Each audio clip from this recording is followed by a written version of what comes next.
My son sold our family farm behind my back and told me to pack my bags. He thought his high-priced corporate lawyers and an old signed piece of paper meant he had won. I went to the county clerk looking for answers, but when she pulled up my late husband's sealed file, everything changed. One single line in a lost document brought my arrogant son and his greedy wife crashing to their knees. Before I continue this story, let me know where you are watching from in the comments below. Hit like and subscribe if you believe that a mother's silence is never weakness, but strategy. My name is Evelyn Dubois. I am 68 years old and a retired high school principal. For 40 years, my husband Nathaniel and I poured our blood, sweat, and tears into our 50-acre farm in Georgia. Nathaniel passed away 6 months ago, and since then, the massive oak dining table has felt entirely too large. Nathaniel did not just buy a piece of land. He bought 50 acres of prime soil from a bank that did not want to lend to a black man in the 1970s. He worked his fingers to the bone planting pecan trees and building the barn with his own 2 hands. It was our sanctuary and our generational wealth. Still, I kept our family traditions alive. Every Sunday after church, I cooked a full spread: collard greens, candied yams, smothered chicken, and warm cornbread. I did it because family means everything to me, even when that family consists of a son who forgot where he came from. My son Marcus and his wife Chloe arrived exactly 45 minutes late to Sunday dinner. They did not apologize. Marcus, at 42, was a hotshot investment banker in Atlanta, always wearing tailored suits that cost more than the first car Nathaniel ever bought him. Chloe, a 38-year-old residential real estate agent, walked into my warm kitchen like she was inspecting a foreclosed property for mold. She did not greet me warmly. She did not offer to help carry a single dish. Instead, she marched straight into the dining room and carelessly dropped her heavy leather Prada bag right onto Nathaniel's antique oak armchair at the head of the table. That chair had sat empty for 6 months. My chest tightened immediately. The disrespect was palpable, but 30 years of handling unruly teenagers as a principal had taught me exactly how to keep my face perfectly still and my emotions completely in check.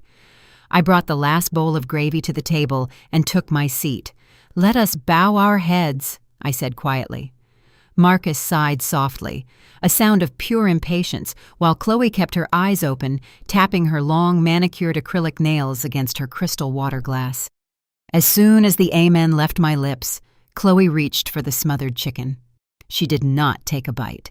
She just pushed the food around her expensive plate, with a fork looking at the walls with obvious distaste. "You know," Chloe started, her voice dripping with that fake sugary sweetness she used on her wealthy clients, "this house is just so drafty and old-fashioned, and all this land out here.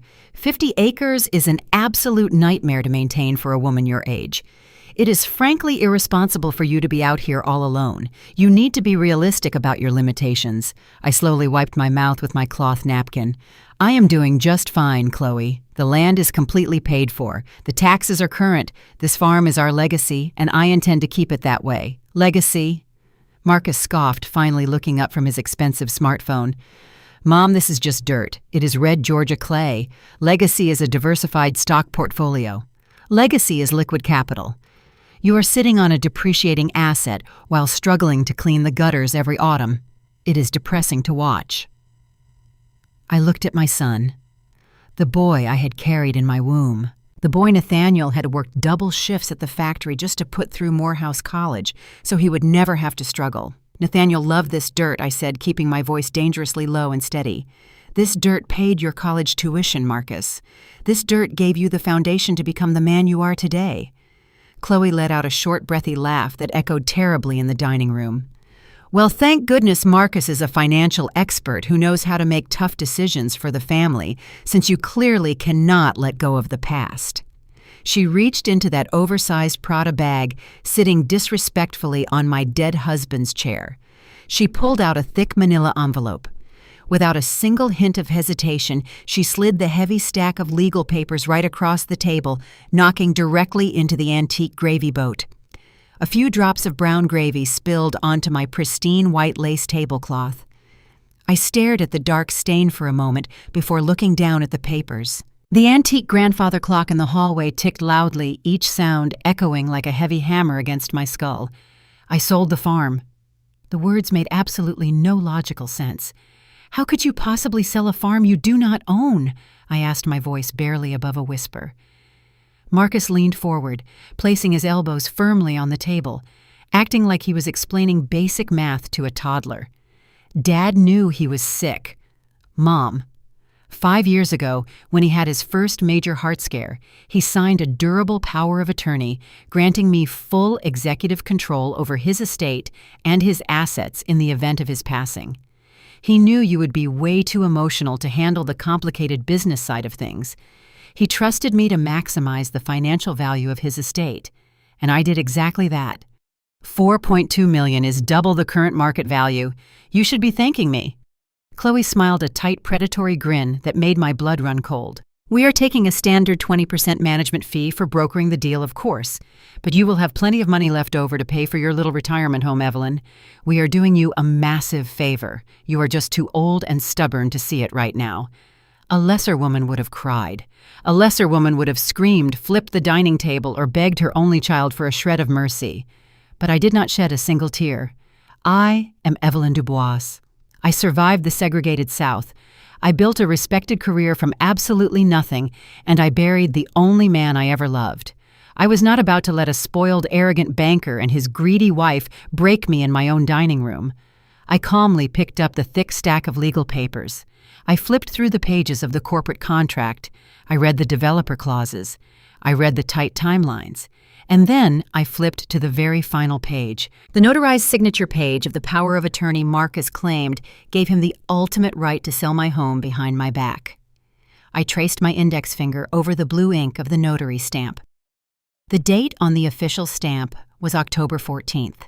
Nathaniel had indeed been very sick 5 years ago, but I remembered every single detail of that horrible month.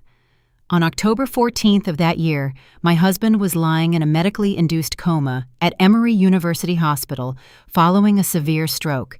He did not wake up and regain consciousness until October 22nd. A man in a deep coma cannot sign a legal document before a notary public. Marcus had used a forged document, or at the very least a fraudulently notarized one, to steal my land. He had bribed someone to get that stamp. My own flesh and blood was trying to hustle me out of my generational wealth using a fake signature. He thought because I was an old, grieving widow, I would just accept the paperwork and walk away quietly. I closed the folder. I set it down gently on the table right next to the spilled gravy. I looked at Marcus, really looked into his eyes, and saw absolutely nothing of the good, honest man his father had tried so desperately to raise. Then I looked at Chloe, who was already scrolling lazily on her smartphone, bored with the conversation and completely confident that she had won the war.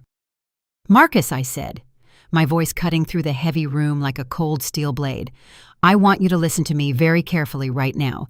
You are going to take your wife, you are going to take her ugly bag off of your father's chair, and you are going to walk out of my front door immediately. Mom, please be reasonable." Marcus started rolling his eyes and letting out an exasperated sigh. "Do not make this harder than it has to be. The corporate developer is sending bulldozers to clear this land in exactly 30 days. The contract is signed. We are not negotiating with you." I stood up slowly from the table, smoothing out the wrinkles in my church skirt. "I am not negotiating either, Marcus. I am telling you to get out of my house. And as for your 30 days, you better use that time to find yourself a very good criminal defense attorney.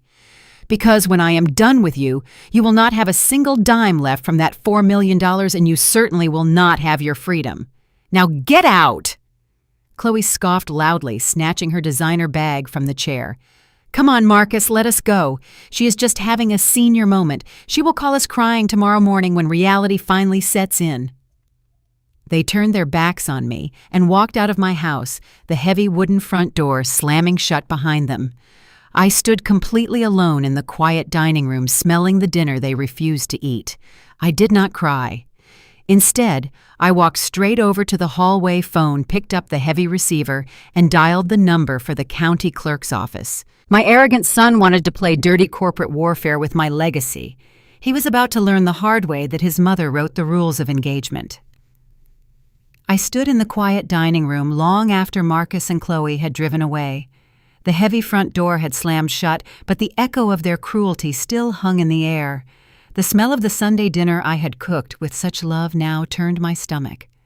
I carefully gathered the dishes covering the candied yams and the smothered chicken to place them in the refrigerator. My hands moved with a practiced rhythm, but my mind was racing out of control.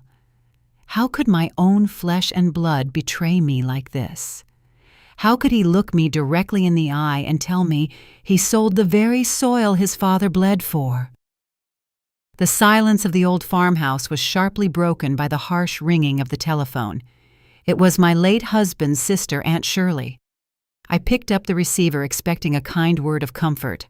I was wrong. "Hello, Evelyn," Shirley began, her voice carrying that familiar grating tone of condescension. "Marcus just called me from his car. He is very upset, Evelyn. He says you are making things unnecessarily difficult." I gripped the edge of the kitchen counter. "Difficult?" I asked, my voice dangerously calm. He handed me an eviction notice from my own home, Shirley. He forged a signature. "Oh, Evelyn, stop being so dramatic." She sighed. "You know Nathaniel always sheltered you from the financial realities of the real world. Marcus is a highly educated investment banker. He understands the modern corporate economy. You are just a retired school principal, not a real estate mogul. Let the boy handle the business. It is what Nathaniel would have wanted for his son. He signed that power of attorney for a reason." I closed my eyes and took a very deep breath. Nathaniel signed that document when he was trapped in a medical coma, Shirley. That signature is entirely fraudulent. And Nathaniel did not shelter me from anything. We built this legacy together. Shirley clicked her tongue. "You are letting your stubborn pride get in the way of family progress, Evelyn. Marcus offered to put you in a beautiful assisted living facility. You should be extremely grateful for his kindness. You need to pack your things gracefully and stop fighting the future. This farm is just old, dusty dirt. It is time to cash out and let the younger generation build their wealth." I simply spoke my absolute truth. "Shirley, you have always been blinded by anyone who flashes a little bit of money. This farm is our legacy. I am not going anywhere." I hung up the phone before she could say another disrespectful word. The phone rang again almost immediately. This time it was my cousin DeAndre. DeAndre was always asking Marcus for financial favors he never paid back. And honestly, Auntie, that video Chloe posted online just a little while ago is already getting thousands of views. You do not want to embarrass the family in public, do you?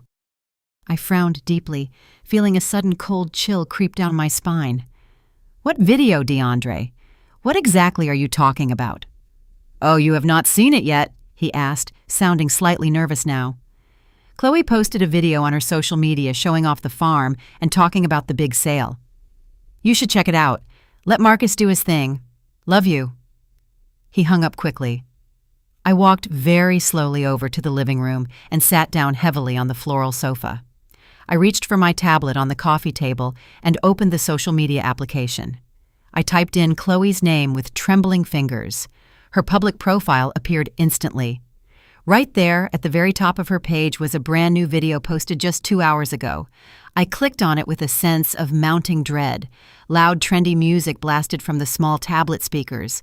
The camera panned quickly across the front yard of my beloved farm. Chloe was standing proudly on my front porch, wearing oversized designer sunglasses and holding a fancy iced coffee. "Hey, guys!" Chloe chirped happily into the camera, flashing her bright, unnaturally white teeth. "I am so incredibly excited to share our latest massive real estate victory with all my followers today. We just closed a $4 million deal on this massive piece of property out in the country." The camera flipped around to show the beautiful, sturdy wooden barn Nathaniel had built with his own 2 hands. The barn where we hosted joyful neighborhood barbecues every summer for our community. Honestly, it is prime real estate, completely ready for demolition. Chloe laughed out loud, walking carelessly across the thick green grass. "The buildings are super outdated, ugly, and completely worthless, but the land itself is a total goldmine for our corporate developers. They are going to bulldoze all this old depressing junk next month. Out with the old and in with the new, right, guys?" I watched in absolute stunned horror as she walked right through my precious flower garden, stepping carelessly on the delicate daisies I had planted last spring. She pointed her long, manicured finger directly at the sturdy old oak tree where Nathaniel had carefully carved our initials 40 long years ago. "This whole huge area is going to be a massive concrete logistics center," she bragged loudly. "It is all about maximizing your assets and building modern portfolios. So many people stubbornly hold on to these run-down, terrible properties out of silly, pointless, sentimental value. But you have to be really smart and know exactly when to sell out. Stay tuned for the crazy demolition footage, guys. It is going to be absolutely epic." She ended the horrible video with a bright peace sign and a blown kiss. I sat there completely frozen, staring blankly at the dark screen of my tablet. My heart pounded furiously against my ribs like a trapped, desperate bird. This was not just regular everyday greed. This was a deliberate, vicious erasure of our family history. For countless generations, Black families in the South had their precious land stolen, stripped away by unfair laws and sheer terrible violence. Nathaniel had fought so incredibly hard to buy this specific land free and clear from the bank. He wanted to ensure that our family would always have a safe, permanent place to call their very own. He desperately wanted to leave a beautiful legacy of strong ownership and deep pride for his descendants to cherish forever. And now his own ungrateful son and his terribly arrogant wife were laughing on the internet, treating his entire life work like actual garbage waiting to be thrown out in the trash. They called our rich history worthless. They honestly thought they could just erase Nathaniel Dubois from existence with a single forged signature and a disrespectful social media video. A deep, fierce, powerful anger suddenly ignited in the very bottom of my soul. It was a very quiet, deeply controlled anger. I was not going to let them win this battle. I knew exactly what I needed to do next. I desperately needed the original certified copy of Nathaniel's last will and testament. When Nathaniel first got really sick years ago, he always kept his most important sensitive legal documents in a heavy dark leather briefcase, securely locked inside the bottom drawer of his large mahogany desk. We had a strong joint will that very clearly stated everything went directly to the surviving spouse. I stood up quickly and walked purposefully down the long hallway toward Nathaniel's old quiet study. I walked directly around the heavy solid wooden desk and knelt down carefully on the thick patterned rug. I firmly grabbed the cold brass handle of the bottom drawer and pulled it open. I reached my hands inside the dark space, expecting to feel the smooth, familiar, tough leather of his secure, locked briefcase. My fingers finally brushed against the leather, but something felt terribly, horribly wrong. I pulled the heavy briefcase out and placed it gently on the flat top of the desk. The rich, beautiful brown leather was deeply scratched and violently scarred. But that was not the worst part at all. I stared in pure shock at the two shiny gold combination locks on the front of the expensive case. They were completely and utterly destroyed. Someone had taken a heavy steel crowbar to the fragile locks. The gold metal was severely twisted and violently pried open with brutal force. The dark briefcase gaped wide open like a violently broken jaw. I frantically pulled the broken lid all the way open and started desperately tearing through the many thick paper files inside. The important birth certificates were still there. The old, thick tax returns were still safely there. But the thick yellow manila folder, clearly labeled Last Will and Testament, was completely gone. The original will had been stolen.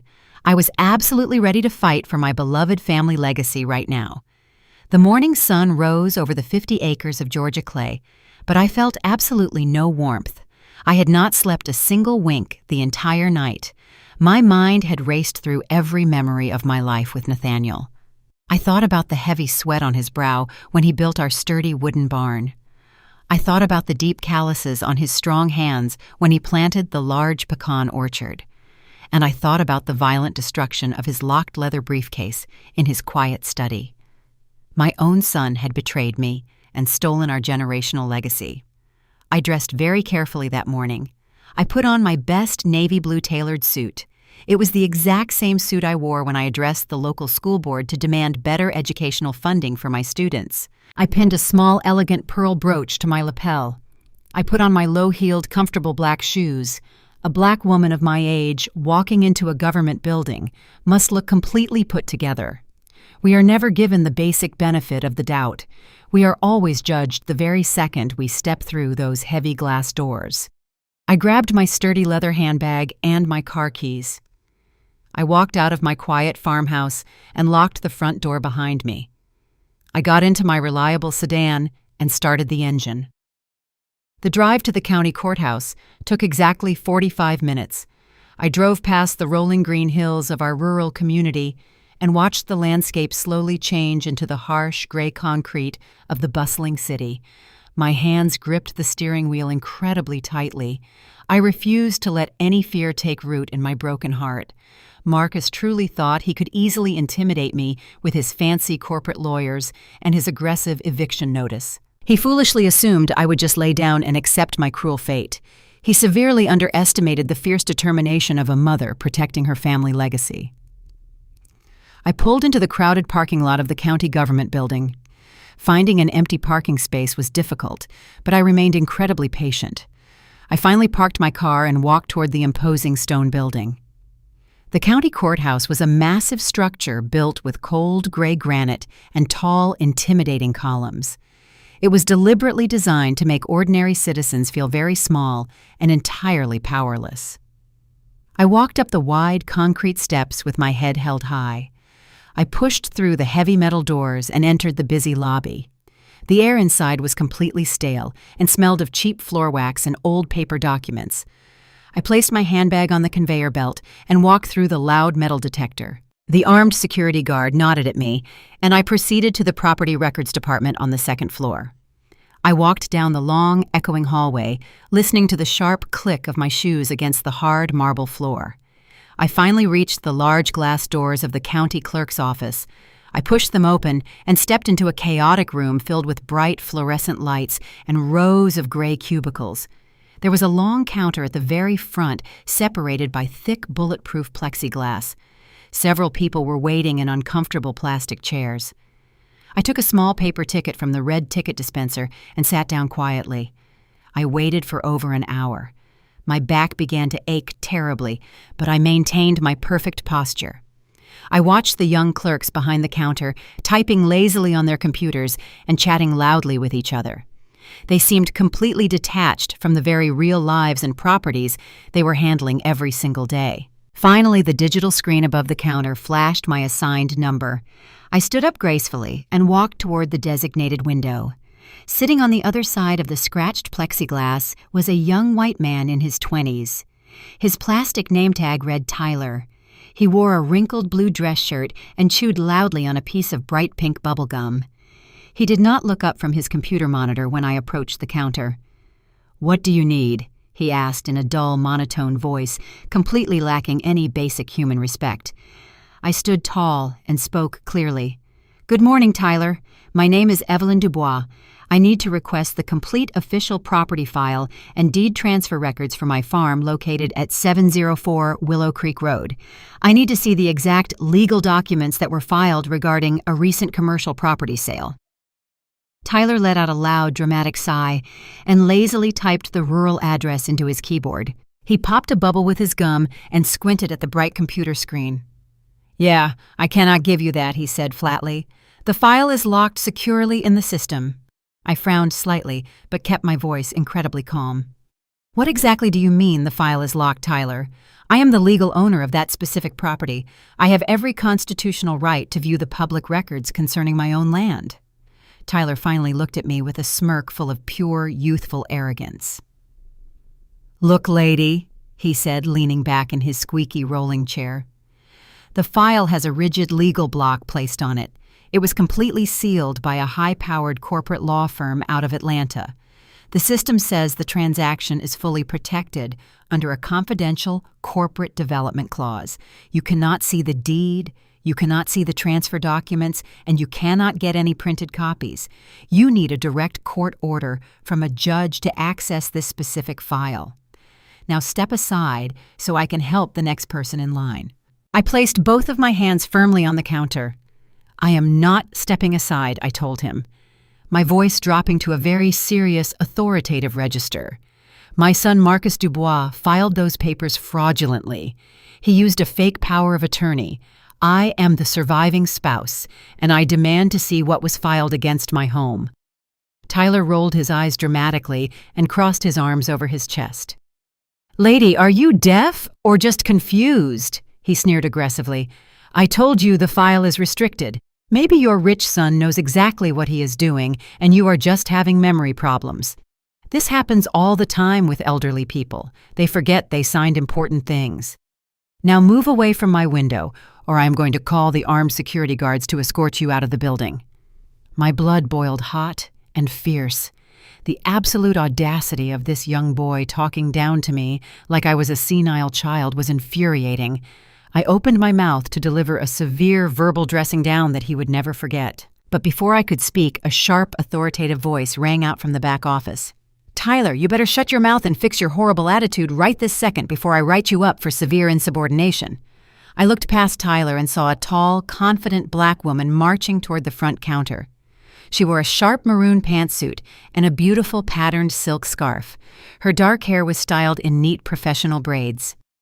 As she got closer, her angry expression suddenly softened into complete shock. She pushed Tyler completely out of the way and looked at me through the thick plexiglass. "Principal Dubois," she asked, her voice filled with sudden, deep respect. I looked at the woman very closely. Beneath the professional attire and the years of experience, I easily recognized the bright, intelligent eyes of a former student. "Denise Carter." I said, a small, genuine smile finally breaking through my tense face. "It has been over 20 years, Denise. You were the brilliant valedictorian of the class of 2000. Denise smiled warmly and nodded her head. "Yes, ma'am, I sure was. And I only achieved that honor because you refused to let me drop out when my single mother got sick. You personally tutored me in your office every single afternoon. I owe my entire career to you, Principal Dubois." She turned and glared fiercely at the young clerk, who was now standing awkwardly in the corner. "Tyler, you do not ever disrespect this brilliant woman. She ran the best high school in this entire county. You will take an early lunch break right now and get out of my sight." Tyler quickly grabbed his cellular phone and scurried away without saying another single word. Denise unlocked the heavy security door next to the front counter. "Please come back here to my private desk, Principal Dubois," she said kindly. "You do not belong out there in that miserable waiting room." I walked through the door and followed Denise to her neat, organized cubicle in the back corner of the large, busy office. She offered me a comfortable padded chair and handed me a cold bottle of water. "Now tell me exactly what is going on, Ms. Evelyn," she asked softly, taking her seat. I took a small sip of the water and took a very deep breath. I explained absolutely everything to Denise. I told her about the sudden tragic death of Nathaniel. I told her about the forced eviction notice from Marcus and Chloe. I explained how Marcus had used a forged or altered power of attorney document to sell the 50-acre family farm to a corporate developer. I told her about the broken briefcase and the missing original will. Denise listened carefully with a very serious professional expression on her face. Her dark eyes narrowed with intense focus as she absorbed the terrible details of my son's greedy betrayal. "I am so deeply sorry for your profound loss, Ms. Evelyn," she said, gently touching my hand. "Mr. Nathaniel was a truly wonderful man, and I am absolutely disgusted by what Marcus is trying to do to you today. Let me see what I can find in the restricted county database. I have a senior administrative clearance level that completely bypasses those basic corporate privacy blocks." Denise turned to her dual computer monitors and began typing very rapidly. Her fingers flew across the keyboard with practiced precision. The screen reflected a bright blue light against her dark skin. She clicked through several complex security prompts and entered a long, secure password. A massive file finally opened on her large screen. She scrolled through pages and pages of dense legal documents. I sat very still, listening to the low hum of the office air conditioner and the rapid clicking of her computer mouse. For a long time, Denise did not say a single word. Then she suddenly stopped scrolling. She leaned much closer to the monitor, her eyes widening in absolute disbelief. She read the dense text on the screen again to make sure she was not mistaken. A deep, worried frown formed on her forehead. She slowly turned her chair to face me. Her expression was a complex mixture of total shock and deep concern. "Miss Evelyn!" she whispered, her voice carrying an incredibly heavy weight. "I found the master corporate contract and the expedited zoning permits. Marcus did not just use a fake power of attorney to sell your land behind your back." I leaned forward in my chair, my heart pounding wildly in my chest. "What did he do, Denise?" Denise looked me directly in the eyes.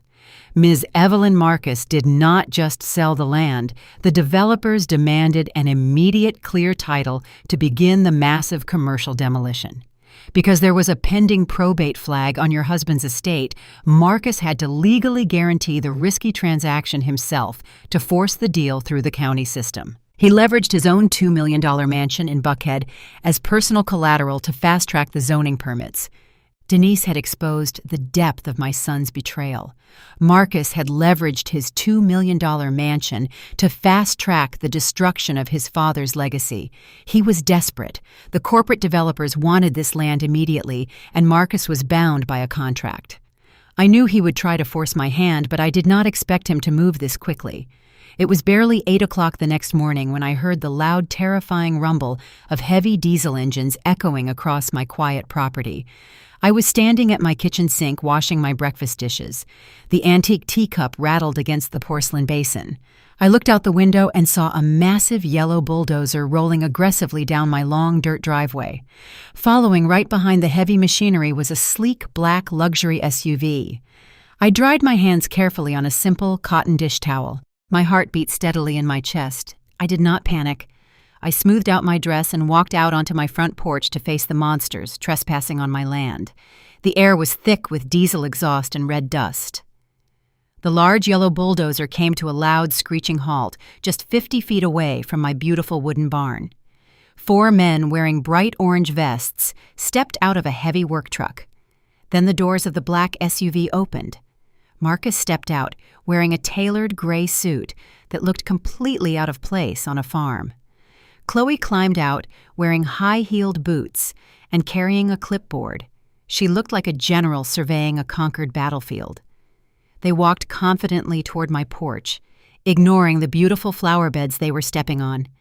"Good morning, Mom," Marcus called out with false, cheerful authority. "I told you the developers were moving quickly. The demolition crew is here to take down the barn today. They will start on the main house next week, so you really need to start packing your boxes right now." I stood on the top step of my porch looking down at my arrogant son. "You do not have the legal right to tear down a single piece of wood on this farm, Marcus," I said, my voice completely calm and steady over the loud rumbling of the bulldozer engine. "This property belongs to me. You used a fraudulent document to sell something you do not own." Marcus let out a long, exasperated sigh and rubbed his temples like I was a stubborn child. "Mom, please stop this embarrassing delusion," he said, taking a few steps closer to the wooden porch. "The paperwork is completely ironclad. The county has already approved the zoning permits. The corporate developers own this dirt now. I am the executor of Dad's estate, and I made the final decision. But because I am a good son, I am perfectly willing to help you out of this difficult transition." He reached into his jacket pocket and pulled out a white envelope. He held it out with a condescending smile. Inside is a certified bank check for $50,000. Consider it a very generous relocation allowance. I have also paid the first 6 months of rent for a room at the Golden Pines Retirement Facility. It is a very decent place, Mom. They serve 3 meals a day and have a lovely television room. You can take this check and live out your final years in total comfort, or you can stubbornly fight a losing legal battle and end up with absolutely nothing. The choice is yours, but the barn is coming down today, regardless of how you feel about it. I stared at the white envelope in his outstretched hand. $50,000. He was offering me $50,000 for a farm worth over $4 million. He was offering to put me in a mediocre, depressing retirement home while he collected millions of dollars for his own selfish gain. He was trying to buy my silence and my dignity with absolute pocket change. I did not move a single muscle. She wanted me to believe that 50 years of hard, honest labor meant absolutely nothing in the face of her wealthy, white corporate reality. She wanted to erase our history with a single stroke of a pen and a bulldozer. But Chloe did not understand the incredible strength of a black woman who had survived far worse things than a spoiled, arrogant real estate agent. I slowly walked down the wooden steps of my porch. I walked right past Marcus, completely ignoring the white envelope still hovering in his hand. I walked right past Chloe, not giving her cruel words a single second of my energy. I walked deliberately across the thick green grass of my front yard, heading straight for the massive yellow bulldozer. The heavy metal tracks were dug deep into the soft Georgia clay. The operator sat high up in the glass cabin looking down at me with a highly confused expression. I stepped directly in front of the massive metal blade. I stood completely still, my feet planted firmly in the dirt my husband had paid for with his own blood and sweat. I crossed my arms over my chest and stared right up at the operator. "Hey, lady, move out of the way," the man yelled, opening the cabin window. "We have a job to do here, and it is dangerous for you to stand there." "I am not moving a single inch," I yelled back, my voice echoing across the open field. "This is my private property. If you want to tear down that barn, you will have to drive that heavy machine directly over my body." The operator hesitated, looking nervously back at Marcus and Chloe. Marcus ran over his face, flushed red with sudden intense anger. "Mom, get out of the way right now!" he screamed, losing his composed professional demeanor entirely. "You are acting like a crazy person. I will have you physically removed from the premises immediately. Call the police then, Marcus." I challenged him, staring directly into his furious eyes. "Call the county sheriff right now. Tell them you are trying to illegally demolish a home while the legal resident is still standing in the front yard. Let us see what they have to say about your rushed corporate permits." Chloe frantically pulled out her smartphone and dialed the local authorities. She paced back and forth, screaming into the receiver that a trespassing crazy woman was halting a legal construction project. I stood my ground without flinching. 10 tense minutes later, a white patrol car with flashing blue lights sped down the long dirt driveway. Sheriff Davis stepped out of the vehicle. He looked at the massive bulldozer, then at Marcus, and finally at me. "Evelyn, what is going on here?" he asked. Marcus launched into a frantic explanation, waving his paperwork and demanding my arrest. Sheriff Davis held up his hand to silence him. He walked over to me. "Evelyn, is this true?" he asked gently. "Have you been legally evicted from your own farm?" I looked the sheriff directly in the eye. "No, Sheriff Davis, I have not." "My son is using a fraudulent power of attorney. The original will is missing, and this deed transfer is currently under active legal dispute at the county clerk's office. I refuse to let them destroy my property before a judge reviews the actual facts." Sheriff Davis nodded slowly. He turned back to Marcus and the construction crew. "Shut off the machines right now," the sheriff ordered, his voice booming with authority. "This demolition is officially halted pending a full and thorough legal review of the property deed. If anyone touches a single piece of wood on this farm before a judge signs a direct order, they will be arrested for destruction of private property." Marcus turned pale white, realizing his desperate fast-track plan had just hit a massive brick wall. The bulldozer's engine was silenced, but the real war had only just begun. The heavy silence that fell over the farm after the bulldozers left was not peaceful. It was the suffocating quiet of a battlefield right before the final deadly assault. I sat at my kitchen table watching the red Georgia clay settle back into the earth.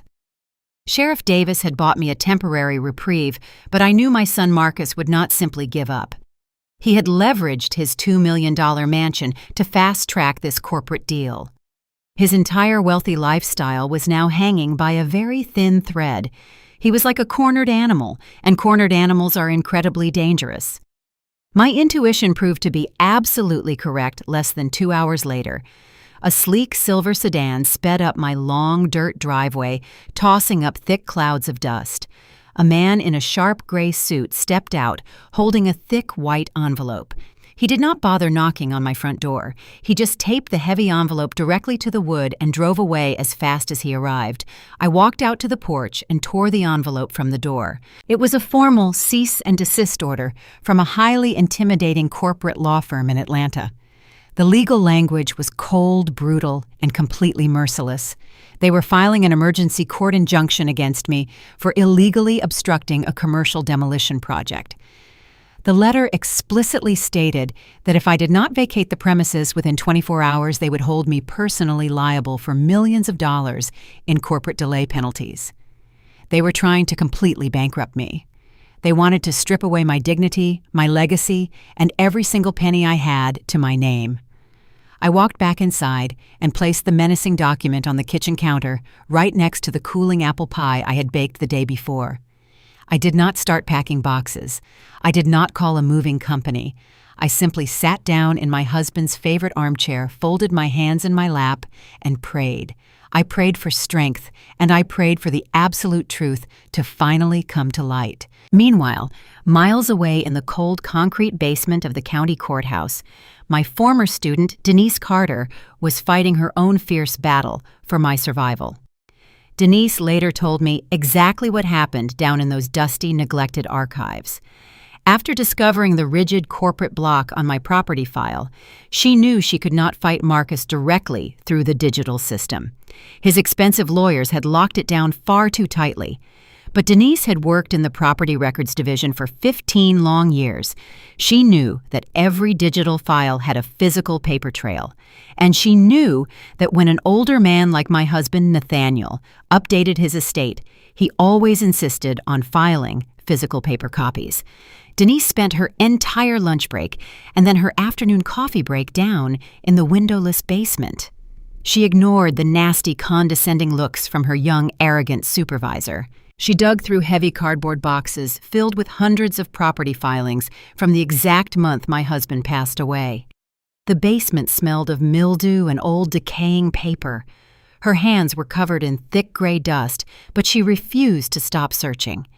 She checked the probate records, the land deed transfers, and the secondary estate filings.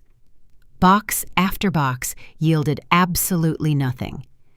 It was as if Marcus had paid someone to completely erase Nathaniel Dubois from the physical county records. Back at the farm, the sun began to set, casting long, dark shadows across the green fields. The 24-hour deadline from the corporate lawyers was ticking down loudly in my head. I walked slowly through the empty rooms of my beautiful home. I touched the sturdy wooden door frames. I looked at the faded pencil marks on the pantry wall where Nathaniel used to measure Marcus as a little boy. The deep ache in my chest was almost too heavy to bear. How could that sweet, innocent little boy grow up to be a cruel man who would gladly throw his own grieving mother out into the street? The ringing of the telephone suddenly shattered the quiet evening air. I rushed to the kitchen and snatched the receiver from the wall. Ms. Evelyn Denise's voice came through the line, breathless and shaking with intense emotion. I found it. I found his secondary filing. My heart leaped into my throat. "What did you find, Denise?" I asked, gripping the plastic receiver so tightly my knuckles turned white. Denise took a deep, shaky breath. "Someone intentionally misfiled it, Ms. Evelyn." They shoved a sealed envelope into the commercial zoning archives instead of the personal probate files. It was a deliberate, malicious attempt to hide it forever. But I recognized Mr. Nathaniel's distinct handwriting on the outside of the thick envelope. It is officially stamped and legally dated exactly 2 days before he passed away. "You need to get down to the courthouse right now before the building locks its heavy doors for the night." I did not waste a single second. I grabbed my car keys and my purse and practically ran out the front door. The drive back to the city was a rapid blur of dark trees and glaring headlights. I prayed the entire way, asking the Lord to grant me the ultimate strength to handle whatever truth was waiting for me in that dusty envelope. I pulled into the courthouse parking lot just as the tall streetlights began to flicker on. I rushed past the heavy metal detectors and practically ran up the wide marble stairs to the second floor. The main office area was completely dark and empty. All the other young clerks had already gone home for the evening, but a single bright desk lamp was still shining brightly in the far back corner. Denise was standing there, patiently waiting for me. She looked incredibly exhausted, her neat braids slightly messy and her expensive silk blouse covered in thick gray dust. But her dark, beautiful eyes were shining with a fierce, triumphant light. She handed me a heavy brown manila envelope. The red wax seal on the back had already been carefully broken by her official county letter opener. I looked down at the front of the envelope. There, in Nathaniel's strong, steady handwriting, were the words, "Final last will and testament of Nathaniel David Dubois." My hands trembled violently as I slid the thick stack of crisp white papers out of the envelope. The paper was heavy and carried the faint, familiar, comforting scent of his old study. I flipped past the standard legal introductions and the boring boilerplate estate language. My eyes quickly scanned the dense paragraphs, looking for the specific clause regarding the 50-acre family farm. Denise stood silently beside me, pointing her finger at a very specific highlighted section on the third page. "Read that paragraph right there." "Ms. Evelyn," she whispered, her voice full of pure awe and deep respect. I adjusted my reading glasses and focused heavily on the black ink. The legal jargon was dense, but the fundamental meaning was crystal clear. Nathaniel had completely revoked the previous power of attorney he had given to Marcus. He explicitly stated that Marcus had proven himself financially reckless and morally untrustworthy. But that was not the most shocking part of the document. I continued reading, my breath catching suddenly in my throat as the true, absolute genius of my late husband finally revealed itself on the page. Nathaniel knew the greedy corporate developers were constantly circling our rural black community. He knew they desperately wanted our ancestral land, but he also knew exactly why they wanted it so badly. I read the final crucial sentence out loud, my voice echoing loudly in the empty, silent office. "The surface dirt of the 50-acre property may be managed by the estate executor, but the surface rights and the subsurface water rights are hereby permanently severed. All subsurface water rights and deep aquifer access are placed into an irrevocable trust controlled entirely and exclusively by my surviving wife, Evelyn Dubois." I looked up at Denise, completely stunned by the massive revelation. What exactly does this mean for the sale? I asked, my mind struggling rapidly to grasp the massive legal implications. Denise smiled, a slow, brilliant, satisfying smile that completely transformed her tired, dusty face. "It means Marcus legally sold the surface dirt to the corporate developers," she explained, her voice ringing with incredible vindication. "He sold them the green grass, the tall trees, and the red clay. But those massive corporate logistics centers and commercial manufacturing plants require millions of gallons of fresh water to operate legally in this county. They bought your farm specifically because it sits directly on top of the largest untapped natural pure water aquifer in the entire southern region. They need that water to build their massive commercial empire." But according to this finalized, legally binding document, Marcus never actually owned the water. He had absolutely no legal right to sell it to them. Denise tapped her finger firmly on the heavy white paper. "You own the water, Ms. Evelyn. You own every single drop of it. And without your explicit signature granting them full legal access to that underground aquifer, their $4 million commercial land purchase is completely and utterly worthless. Marcus just sold a massive corporate developer a dry piece of useless dirt. He is in severe legal breach of a multi-million-dollar commercial contract, and he does not even know it yet." The sheer magnitude of Nathaniel's brilliant protective strategy washed over me like a warm, comforting wave. My husband had protected me from beyond the grave. He knew Marcus would try to steal the family wealth, so he let Marcus take the worthless dirt while he gave me the true hidden treasure buried deep beneath the soil. I folded the document very carefully and placed it safely back into my sturdy leather handbag. The fear and the crushing weight that had suffocated me all day completely vanished into thin air. It was instantly replaced by a cold, highly calculated, invincible strength. Marcus had brought a bulldozer to my front door. He had threatened me with his expensive corporate lawyers and his cruel, baseless eviction notices. He thought he could easily erase me from my own home. But tomorrow morning, I was going to walk directly into the sleek glass boardroom of his corporate developers and show him exactly what it means to mess with a black matriarch's family legacy.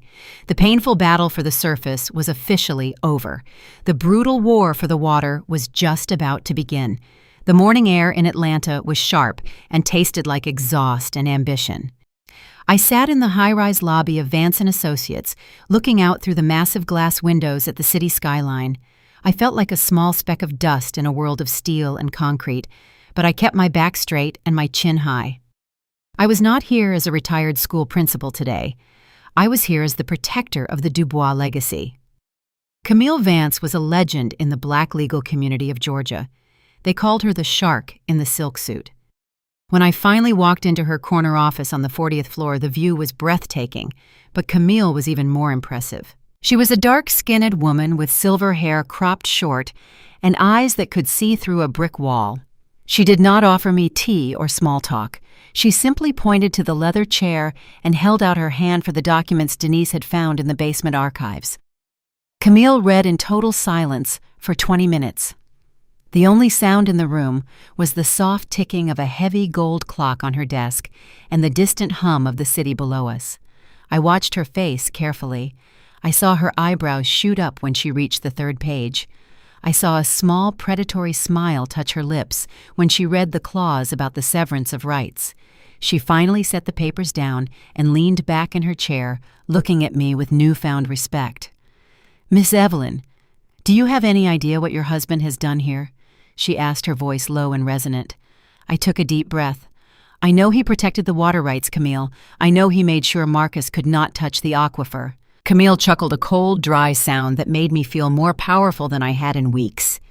"It is much more than that," she said, standing up and walking over to a large digital screen on her wall. She tapped a few keys, and a geological map of my county appeared in bright neon colors. "Your farm sits directly over a unique geological formation. Most people see 50 acres of red clay and pecan trees, but beneath that clay is a massive limestone cavern. It is part of the deepest and purest section of the southern aquifer system. It is basically an underground ocean of liquid gold." I leaned forward, squinting at the map. I knew the well water was good, Camille. Nathaniel always said it was the sweetest water in the state. Camille turned to face me, her eyes flashing with intensity. "It is not just sweet, Miss Evelyn. It is perfect. Most commercial water sources have to be heavily filtered and treated with chemicals, but the water under your soil is naturally filtered through layers of ancient rock.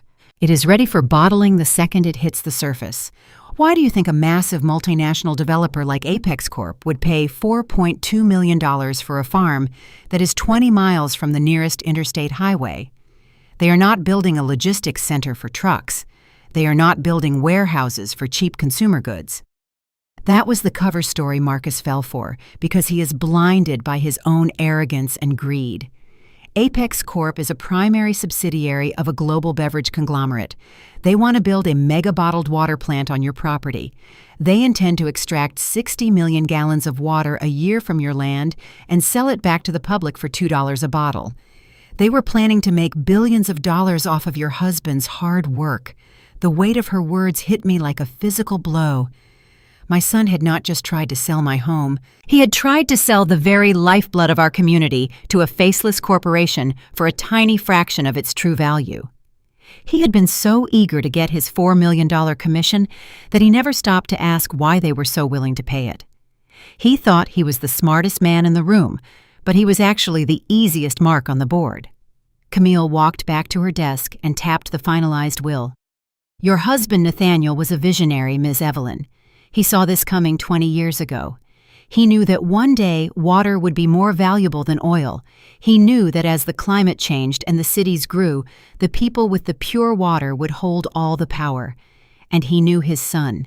He knew Marcus did not have the character to hold on to a legacy this heavy. So he did something brilliant." Camille continued, her voice rising with excitement. "He used a very old and very specific legal maneuver. He severed the estate. In the eyes of the law, the surface of your farm is now a completely separate entity from the minerals and water beneath it. When Marcus used that fraudulent power of attorney to sign the contract with Apex Corp, he legally only had the authority to sell the surface. He sold them the dirt, the trees, and the buildings. But the subsurface rights, including every single drop of that aquifer, were never his to sell. According to this updated will, those rights were transferred into a very specific legal vehicle called the Dubois Matriarchal Trust. A trust? I asked, my mind racing to keep up. I thought it all just came to me. Camille shook her head. No, it is better than that. By placing it in a matriarchal trust, Nathaniel ensured that it can never be sold or leveraged by any male heir. It is a protective shield designed to keep the wealth in the hands of the women of the family who actually do the work of holding the community together. You are the sole trustee, Ms. Evelyn. You have absolute and total control over who touches that water. And here is the best part.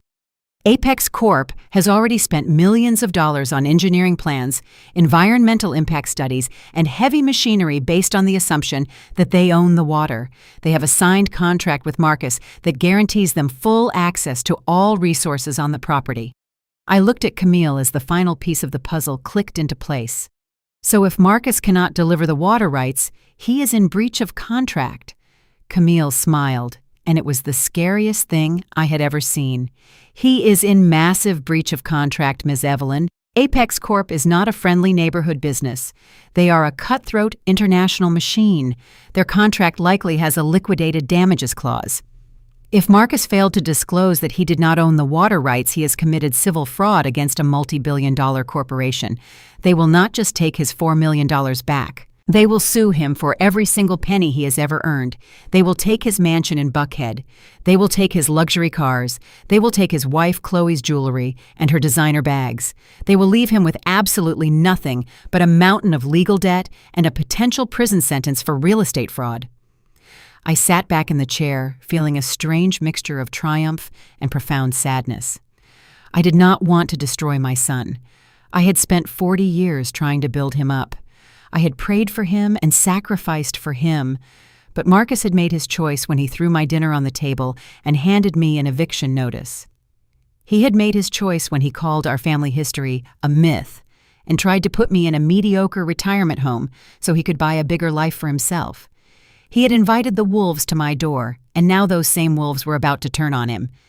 He thought he was playing a game of checkers while I was just an old woman sitting on a porch. He had no idea he was caught in a high-stakes game of chess that his father had started before he even finished high school. Camille leaned over her desk, her eyes locked onto mine. What do you want to do, Ms. Evelyn? I can file a lawsuit today that will freeze every single one of Marcus's bank accounts. I can have the sheriff serve him with a fraud complaint before the sun goes down. We can watch him burn to the ground in real time. I looked out the window at the sprawling city. I thought about the pecan trees on my farm. I thought about the deep, cold water flowing through the dark limestone beneath the red clay. I thought about the way Chloe had laughed at my daisies. No, I said, my voice sounding like the very stone Camille had described. Not yet. I do not want to hide behind lawyers and lawsuits. Marcus thinks he is a master of the boardroom. He thinks he is a titan of industry who can push around an old black woman because she does not have an MBA. I want him to see me. I want him to look me in the eye when he realizes that the dirt he sold is worthless and the woman he dismissed owns his entire future. Tomorrow morning is the final closing meeting at the Apex Corp headquarters. Marcus told me he would be there to collect his check and toast to his new life. I think I would like to attend that meeting. I want to see the look on his face when the county clerk walks in and reveals that his golden ticket is actually a one-way trip to bankruptcy court. Camille Vance stood up and straightened her jacket. Then I will be there with you as your legal counsel, Ms. Evelyn, and I suggest you wear your very best church hat, because we are about to go to a funeral for your son's ego. I stood up and shook her hand. My grip was firm and my heart was cold. Marcus had sold the surface dirt, but he had forgotten to check what was flowing through the veins of the earth. He was about to learn that you cannot build a kingdom on a foundation of lies, especially when your mother owns the well. I walked out of the office and headed back to my farm to prepare for the final confrontation. The secret of the soil was out, and the price of the water was about to go up. The crystal chandeliers of the Grand Piedmont Hotel in downtown Atlanta sparkled with a sickeningly bright light. Marcus and Chloe were hosting what they called a legacy charity gala. They sent out elegant gold-embossed invitations to all the local politicians and wealthy elite claiming they were raising money for rural development in honor of my late husband Nathaniel. It was a complete and utter lie. They were actually throwing a lavish party to celebrate the $4 million they thought they had just stolen from me. They were using Nathaniel's good name to launder their dirty greed and make themselves look like generous philanthropists. They wanted the high society of Atlanta to applaud them for destroying our generational wealth. They thought I was sitting at home crying in the dark, waiting for the eviction bulldozers to arrive. They had absolutely no idea that I had spent the afternoon with the most ruthless estate lawyer in the entire state of Georgia. They did not know that I held their entire financial future in the palm of my hand. I stood in front of my bedroom mirror and prepared for battle. I did not wear a heavy mourning dress. I did not wear the sad clothes of a defeated widow. I pulled out my finest tailored dark emerald green silk suit. It was the suit I wore when I accepted the State Educator of the Year award. It fit me perfectly and made me look like the formidable matriarch I truly was. I pinned a beautiful diamond brooch to my lapel. It was the very first piece of expensive jewelry Nathaniel ever bought me after we paid off the farm mortgage. I applied a deep red lipstick and secured my hair in an elegant twist.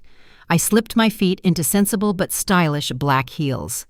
I looked at my reflection and saw the fierce, unbroken spirit of a black woman who was about to teach her arrogant son a final, devastating lesson. I grabbed my leather clutch containing a simple photocopy of the finalized will and walked out into the cool evening air. The valet at the luxury hotel looked at my old reliable sedan with a bit of confusion, but I simply handed him the keys and walked straight up the wide marble stairs. The ballroom doors were wide open, and the sound of a live jazz band floated out into the lobby. I walked past the check-in table, completely ignoring the young woman holding the guest list. I stepped into the massive room and took a moment to observe the sickening display of unearned wealth. The room was filled with women in designer gowns and men in custom-tailored suits. I knew exactly how much a party like this cost. Marcus was spending money he did not even legally have yet. He was digging his own financial grave deeper with every single bottle of champagne they popped. Marcus looked incredibly smug, holding a glass of dark liquor and laughing loudly with a local city councilman. Chloe stood right next to him, wearing a ridiculously tight silver sequined dress that caught the light with every movement. I could see her playing the role of the grieving but brave daughter-in-law, nodding sympathetically, as people offered their fake condolences for Nathaniel's passing. I took a deep breath, squared my shoulders, and walked directly into the crowd. There is a specific kind of commanding presence that a veteran school principal carries, and people instinctively move out of the way when they see it coming. I was halfway across the ballroom before Chloe finally noticed me. Her bright, fake smile instantly vanished from her face. She quickly grabbed Marcus by his arm and whispered frantically into his ear. So Marcus turned around, and his confident posture completely crumbled. The color drained from his face, leaving him looking like a terrified little boy caught stealing candy. But Chloe was not about to let me ruin her perfect high society moment. She immediately went into defense mode. She signaled frantically to 2 large security guards standing near the exit doors. She pointed directly at me, her face twisted in an ugly expression of sheer panic and pure malice. The heavy music continued to play, but the people immediately surrounding us began to notice the sudden, intense tension. The 2 large security guards approached me quickly from the side. "Excuse me, ma'am," one of them said, reaching out to gently grasp my arm. "You are not on the approved guest list tonight. We need to ask you to leave the premises immediately." I stopped walking and turned my head to look the large man directly in the eye. I did not raise my voice, but I spoke with a quiet, terrifying authority. "Do not touch my suit, young man. I am Evelyn Dubois. This entire disgusting party is supposedly being held in honor of my late husband. I suggest you step back before I make a scene that will cost you your employment." The guard hesitated, pulling his hand back as if my silk sleeve was on fire. Chloe saw that the guards were failing, and she decided to handle it herself. She marched right up to me, her silver dress sparkling aggressively. "Evelyn, what on earth are you doing here?" she hissed, her voice pitched high enough for the nearby wealthy guests to clearly hear. She turned to the crowd with a dramatic look of fake sympathy and deep sorrow. "I am so incredibly sorry, everyone," she announced loudly, her voice dripping with artificial pity. "My mother-in-law is severely confused. Her dementia has been getting so much worse since my father-in-law passed away. She wanders around and has no idea where she is or what she is doing. We have been trying to get her into a secure medical facility for her own absolute safety. It is just so deeply tragic to watch her mind completely deteriorate like this." The wealthy guests murmured in polite sympathy, looking at me with pathetic pity. Marcus finally stepped forward, trying to look like the responsible, caring son, taking charge of a difficult medical situation. "Mom, you need to go home right now," he said, his voice tight with barely controlled rage. "You are making a massive fool of yourself, and you are ruining this important charity event. I will call a private car to take you back to the farm so you can rest your confused head." I did not flinch. I did not yell. I simply smiled. It was a cold, razor-sharp smile that made Marcus take a small, involuntary step backward. "I am not confused, Chloe," I said, my voice carrying perfectly over the soft jazz music. "And I certainly do not have dementia. I know exactly where I am. I'm standing in a room full of arrogant fools who are celebrating the theft of a dying man's legacy." I looked directly at the wealthy politicians and the corporate executives standing nearby. My son Marcus used a fraudulent document to sell my family farm to Apex corporate developers. He threw his own mother out of her home so he could buy new diamonds for his incredibly rude wife. The murmurs of sympathy instantly turned into loud gasps of pure shock. The city councilman Marcus had been talking to suddenly looked extremely uncomfortable and took several large steps away from him. Chloe turned bright red with absolute fury. "Shut up, Evelyn," she screamed, completely dropping her sweet, innocent act. "You are crazy and you are completely broke. You have absolutely nothing left. Security, get this crazy old woman out of here right this second before I call the police." I raised my hand gracefully, silencing the entire room. "I am leaving," I said calmly. "I did not come here to eat your cheap appetizers or drink your sour champagne. I came here to deliver a message to my son." I walked slowly over to the nearest catered table. There was a silver tray filled with crystal glasses of sparkling water and plain tap water on ice. I carefully picked up a single glass of the clear plain tap water. The ice clinked softly against the expensive crystal. I turned back around and walked directly up to Marcus until I was standing merely inches away from his face. I could smell the heavy alcohol on his breath and the nervous sweat beading on his forehead. He stared down at me, his eyes darting around the room, looking for a way out of this massive public humiliation. He stared at the clear liquid, entirely unsure of what I was doing. The entire ballroom was watching us, holding their collective breath. I leaned in very close to his ear so that only he and Chloe could clearly hear my final words. "Enjoy it," I whispered softly. "It is the last drop you will ever own." I walked away into the cool, dark night. Sunday morning arrived with a quiet grace that I desperately needed. I put on my favorite soft yellow dress and drove to the First Mount Zion Baptist Church.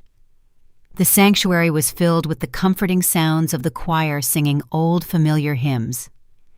For 2 beautiful hours, I allowed myself to completely forget about my arrogant son Marcus and his deeply cruel wife Chloe. I sat in my usual pew and listened to Pastor Thomas deliver a powerful sermon about the walls of Jericho coming down. He spoke about how true faith requires ultimate patience and how the wicked will eventually be crushed by the weight of their own destructive arrogance. I felt a deep spiritual confirmation in my soul. I had the finalized will safely secured in a safety deposit box at the bank. I had the brilliant legal mind of Camille Vance, actively preparing our massive counterattack. I just needed to maintain my composure for one more day before the final corporate closing meeting at the Apex corporate headquarters. I stayed a little while after the service to speak with some of the older women in the congregation.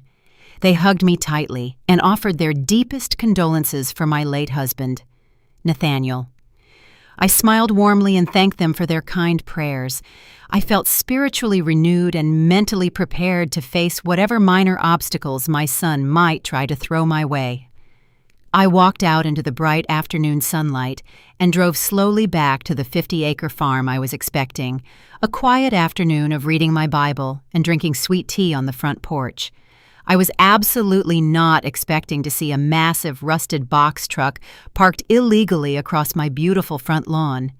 The heavy truck had the words, "Fast Haul Junk Removal," painted on the side in faded red letters.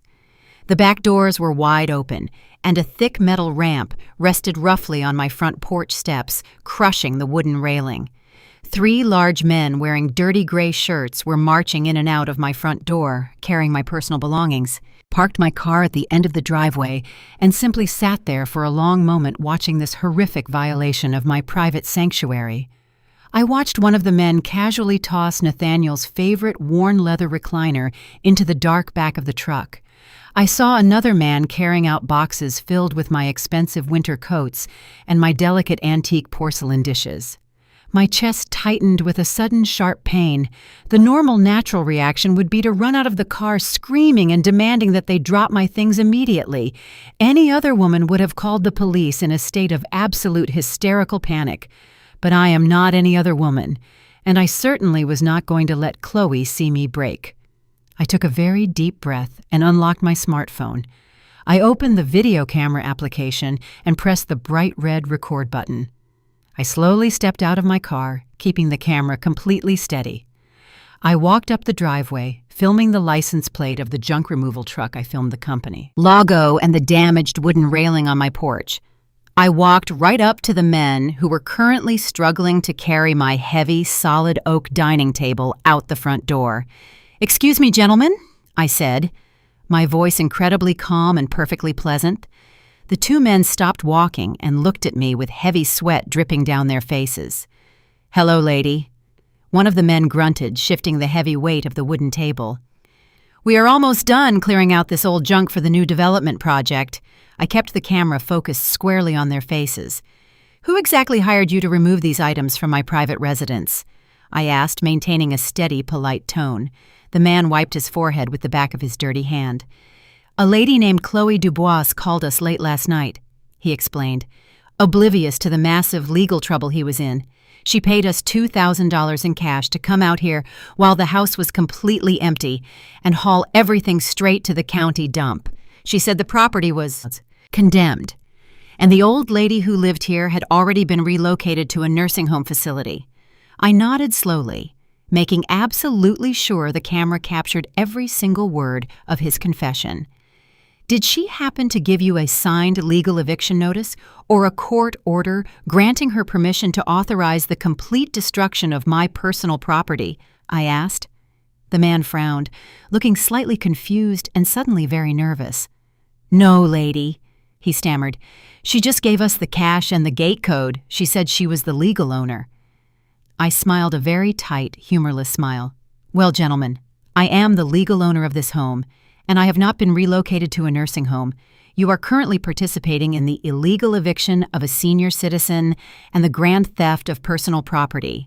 But please do not stop on my account. Go ahead and put that expensive antique oak dining table right into the back of your truck. I want to make sure I have excellent video footage of the exact moment my property is stolen." The men stared at me in absolute horrified shock.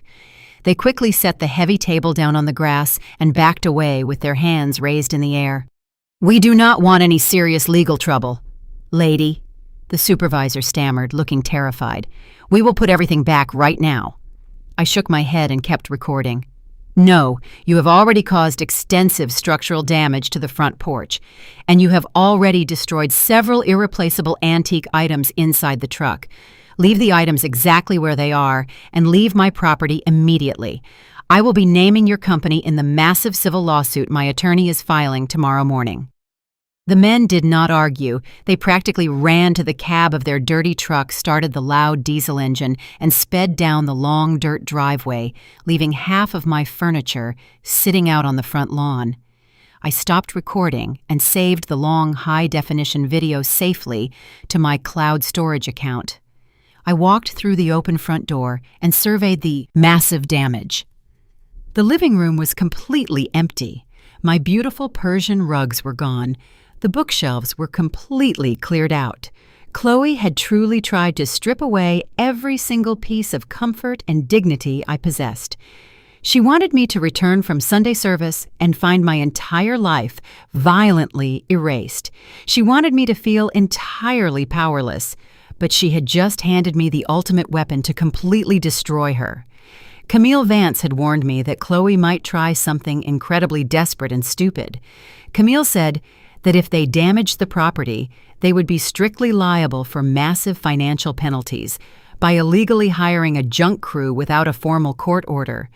Chloe had just committed a serious felony offense. I walked into the kitchen, which was completely stripped of all my expensive cooking appliances. My cellular phone buzzed loudly in my hand. I looked at the bright screen and saw a notification for a new voice message. The caller identification boldly displayed Chloe's name. I tapped the screen and listened to the audio message echo loudly in the empty, hollow kitchen. "Hey, Evelyn," Chloe's voice dripped with pure, smug venom and extreme arrogance. "I really hope you enjoyed your long, boring church service today. I decided to do you a massive favor and help you with your moving process. Since you are so incredibly stubborn, I hired a professional crew to clear out all that worthless, ugly junk you refuse to pack. The house should be completely empty by now. Consider it a harsh lesson in modern reality. You cannot stop corporate progress, and you definitely cannot stop me. Have fun sleeping on the bare floor tonight, you stubborn old fool. See you never." The message ended with a sharp click. I stood in the empty room and smiled. It was a genuine, deeply satisfied smile.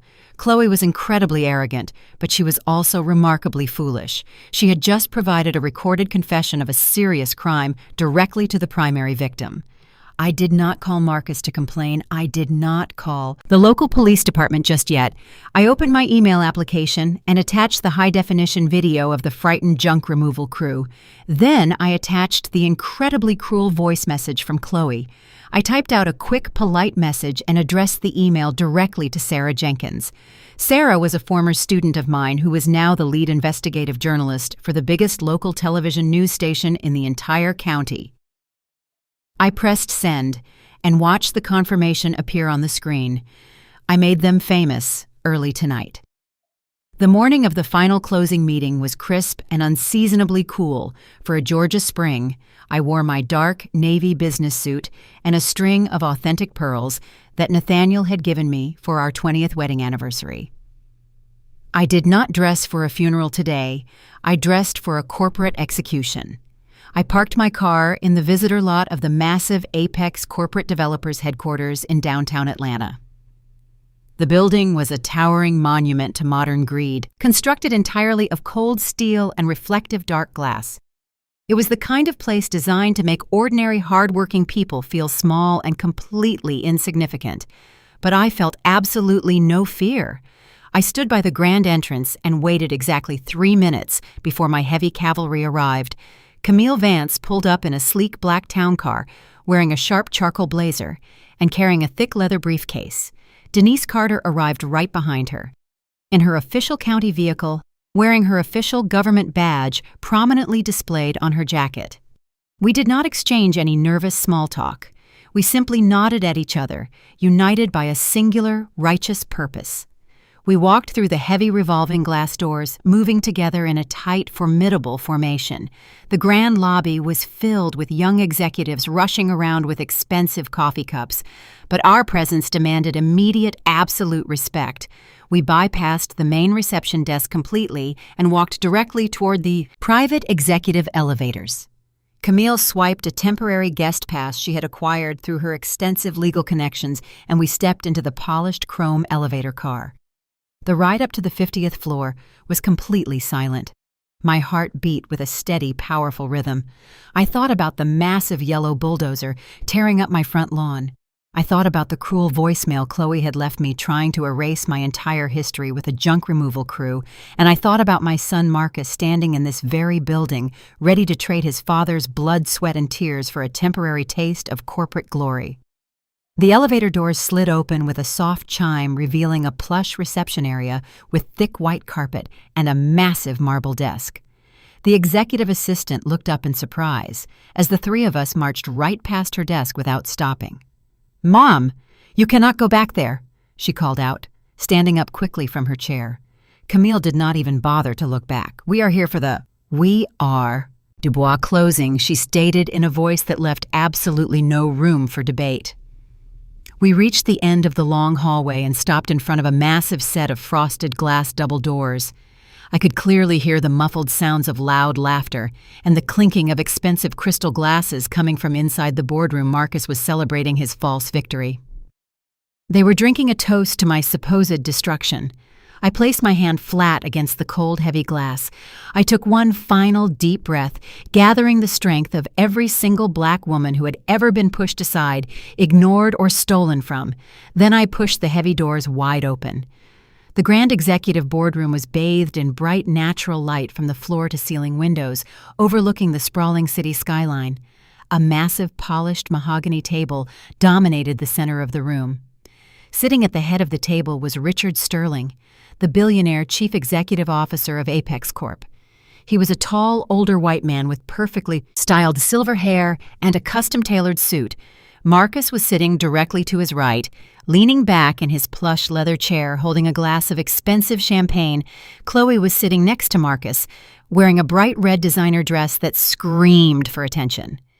On the large digital screen at the far end of the room was a bright green progress bar indicating a pending bank wire transfer for $4.2 million. The room went completely dead silent. The moment I stepped across the threshold, Marcus lowered his champagne glass so quickly the golden liquid sloshed over the rim, splashing onto his expensive silk tie. His eyes widened in absolute sheer panic. Chloe let out a sharp, audible gasp and covered her mouth with her manicured hand. "Mom," Marcus choked out his voice, cracking with sudden intense fear. "What in the world are you doing here? You are supposed to be vacating the property." I did not look at my son. I did not acknowledge Chloe. I kept my eyes locked entirely on Richard Sterling, the man who thought he could buy my family legacy with a stroke of a pen. I walked slowly and deliberately to the opposite end of the long mahogany table. Camille stood firmly on my right side, placing her thick leather briefcase on the polished wood. Denise stood on my left side, crossing her arms with an air of absolute official county authority. "Who are these women?" Richard Sterling asked, his voice dropping into a dangerous corporate growl. He glared at Marcus with clear irritation.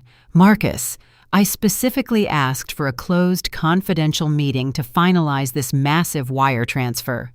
Why is your mother interrupting my business?" Marcus scrambled to his feet, his face flushing a deep, angry red. "Mr. Sterling, I am so incredibly sorry," he stammered, wiping the spilled champagne from his tie. "My mother is highly emotional and not in her right mind. She is just having a difficult time letting go of the old farm. Security is probably on their way up right now to escort her out of the building. Please, just ignore her, and we can authorize the final transfer." I finally looked at my son and let out a short, humorless laugh that echoed loudly in the large room. "Nobody is calling security." "Marcus," I said, my voice perfectly level and devastatingly calm, "and you are not authorizing any financial transfers today." I turned my attention back to the chief executive officer, Mr. Sterling. "My name is Evelyn Dubois. I am the legal surviving spouse of Nathaniel Dubois and the true owner of the 50-acre property your company is currently trying to purchase. You have been dealing exclusively with my son Marcus, who claimed to hold a valid power of attorney to execute this commercial sale." Richard Sterling frowned deeply, leaning forward and steepling his fingers together. "I have a team of highly paid corporate lawyers. Mrs. Dubois," he said, dismissing me with a wave of his hand. "They have thoroughly reviewed the documents. Your son has full legal executive authority over the estate. We are wiring the funds to his basement archives for secondary estate updates." She handed a sealed certified document directly to Camille. Camille opened her briefcase and pulled out the original finalized last will and testament that Denise had found the previous night. Camille slid the thick, heavy document straight down the center of the polished mahogany table. It came to a smooth stop directly in front of Richard Sterling. This is the most recent officially certified will of Nathaniel Dubois. Camille explained, her sharp legal tone cutting through the quiet room like a surgical scalpel. It was signed, notarized, and legally filed 2 days before his tragic passing. It completely and legally revokes the previous power of attorney held by Marcus Dubois. Marcus slammed his hands down on the table, his face contorted in desperate fury. "That is a complete lie!" he shouted, pointing a trembling finger at Camille. "My father was sick. He did not change anything. That document has to be a cheap forgery. You cannot just walk in here and stop a $4 million corporate deal with a fake piece of paper, Mom. You are completely destroying my entire life right now. You are ruining everything." Chloe stood up beside him, her face pale and terrified. "Richard, please," she begged, looking at the chief executive officer. "We signed the contract. We promised you the land. Do not listen to this crazy old woman. The bulldozers are already on site. Just press the button and wire the money." Richard Sterling ignored both of them. He slowly picked up the heavy document and adjusted his expensive reading glasses. He began to read the dense legal text. His face remained completely impassive for the first minute, but then his eyes reached the third page. He stopped breathing for a fraction of a second. I watched the exact moment the devastating truth finally registered in his calculating corporate brain. He read the specific paragraph again, moving his lips silently to confirm the absolute disaster staring him right in the face. "Mr. Sterling, Camille, too arrogant to understand what his father had actually built. But the water flowing deep beneath that soil belongs entirely to me. You cannot pump a single drop of it. You cannot build your multi-million-dollar commercial bottling facility.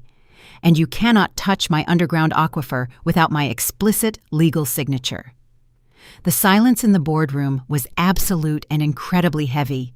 Richard Sterling slowly turned his head to look at Marcus. The billionaire executive did not yell. His voice was dangerously soft like a snake. "Right before it strikes, Marcus," he whispered lethargically. "Did you know about this severance clause? Did you deliberately sell my international corporation a useless patch of dry dirt?" Marcus began to shake uncontrollably, sweating through his expensive tailored suit. "I swear, Richard, I had absolutely no idea," he stammered, backing away from the table. "My father hid it from me. My mother is doing this just to spite me. We can fight this in court. We have the best lawyers in the state. We can easily break her stupid trust fund." Richard Sterling reached out and slammed his hand violently down on the computer keyboard. The bright green progress bar on the massive digital screen immediately vanished completely, replaced by a bold red warning that read, "Wire transfer canceled." "You incompetent, arrogant little fool," Sterling hissed, his eyes burning with intense corporate fury. "You leveraged your own personal mansion as collateral to guarantee this deal. You signed an ironclad commercial contract stating you possessed the clear and unencumbered title to all natural resources on that property. You lied to a billion-dollar company, Marcus. You are in massive breach of contract." Chloe let out a loud, terrified wail, realizing that her entire wealthy lifestyle had just evaporated into thin air. She sank back into her plush leather chair, burying her face in her hands. Marcus looked wildly around the room, trapped in a nightmare of his own foolish creation. He looked at the canceled wire transfer screen.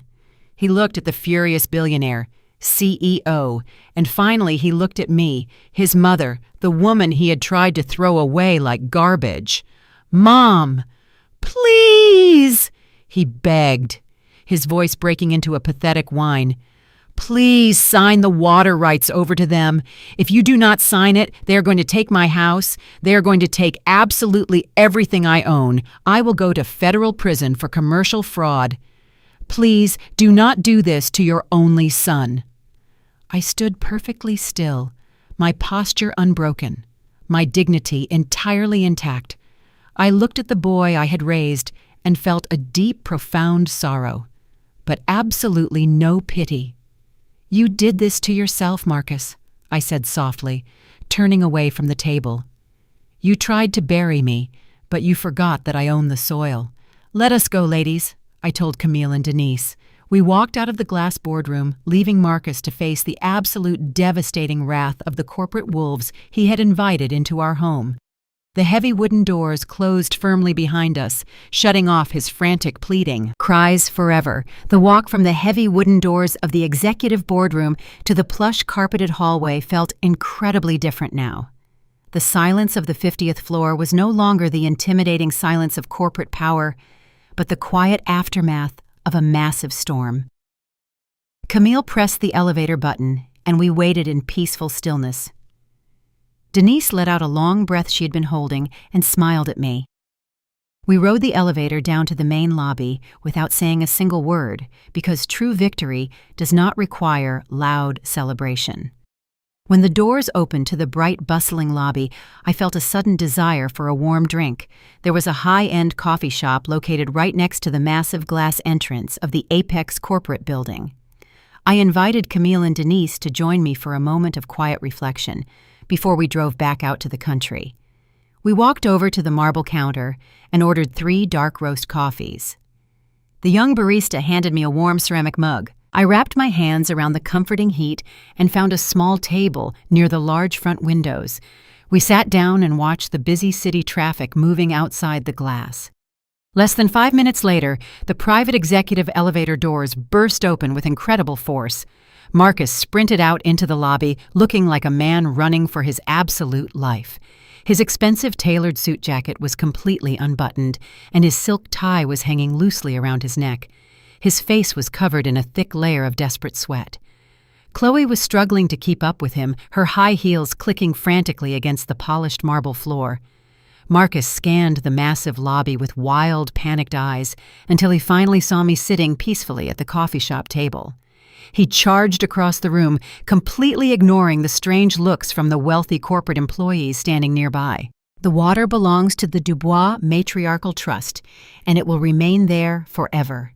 Marcus grabbed his own hair in a gesture of pure, frantic frustration. "You do not understand what you are doing," he yelled, leaning closer to me. "Richard Sterling is a ruthless billionaire. He does not care about our family legacy or your stupid trust fund. If he does not get the water to supply his commercial bottling plant, he is going to destroy me financially. I have multiple heavy mortgages.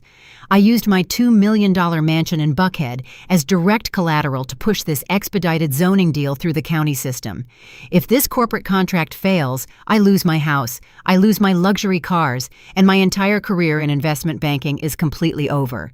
You are intentionally bankrupting your own son out of pure spite and selfish pride." Chloe finally caught up to him, breathing heavily and leaning against the table for support. She looked completely disheveled, her expensive makeup smeared across her face from crying. "Evelyn, please, you have to listen to us," she begged, her voice shaking with raw terror. "We cannot lose our home. We have a certain lifestyle to maintain and massive social obligations. You cannot just take $4 million away from us because you are angry about an old dirty farm. You have to sign the papers, Evelyn. You owe us this money for all the trouble we went through dealing with your stubbornness." I looked at Chloe and remembered the cruel voice message she had left me just yesterday. I remembered the heavy junk removal truck parked on my front lawn and the men carrying my antique furniture out the door. "You hired men to illegally empty my home while I was sitting in church." "Chloe," I said, my voice dropping to a dangerous whisper. "You told them I was a crazy old woman locked away in a nursing home. You laughed at my generational wealth and called my family history a complete myth. You tried to throw me out into the street without a single shred of human decency. I do not owe you absolutely anything. The two of you dug a massive hole filled with your own toxic greed, and now you are begging me to pull you out of it. I will not do it." Before Marcus could scream another disrespectful word, a sudden heavy silence fell over that section of the lobby. I looked past my son's shoulder and saw Richard Sterling walking toward our table. The billionaire chief executive officer was no longer sitting behind his protective mahogany desk. He was flanked by 3 serious men in dark suits who were clearly his elite corporate attorneys.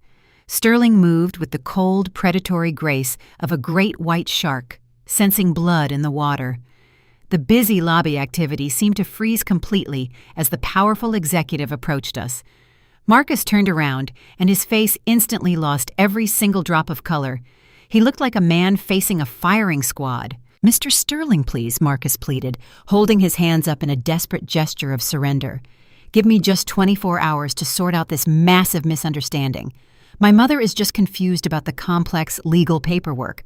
I can get her to sign the water rights over to Apex Corp by tomorrow morning. I promise you I can fix this situation and we can proceed with the massive commercial demolition as planned."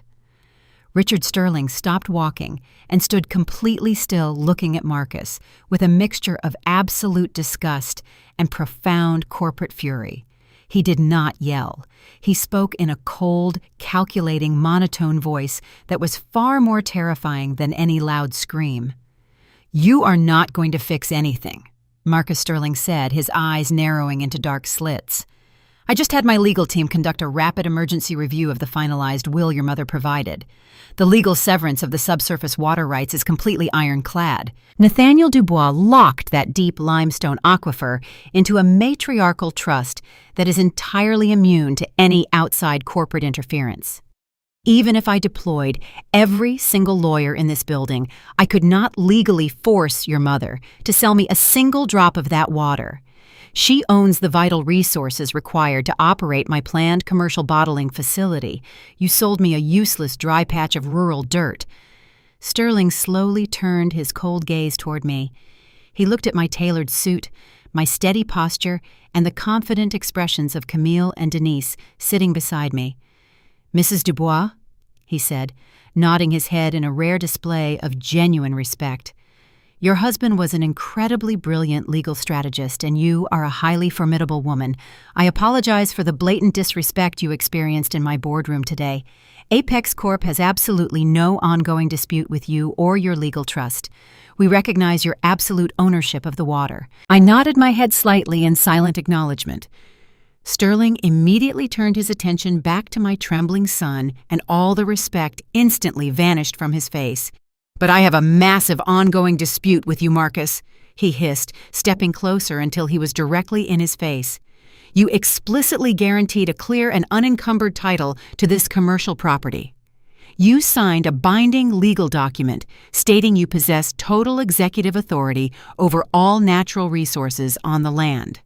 My corporation has already spent $2 million on environmental surveys, commercial engineering plans, and heavy equipment deployment based entirely on your fraudulent guarantees."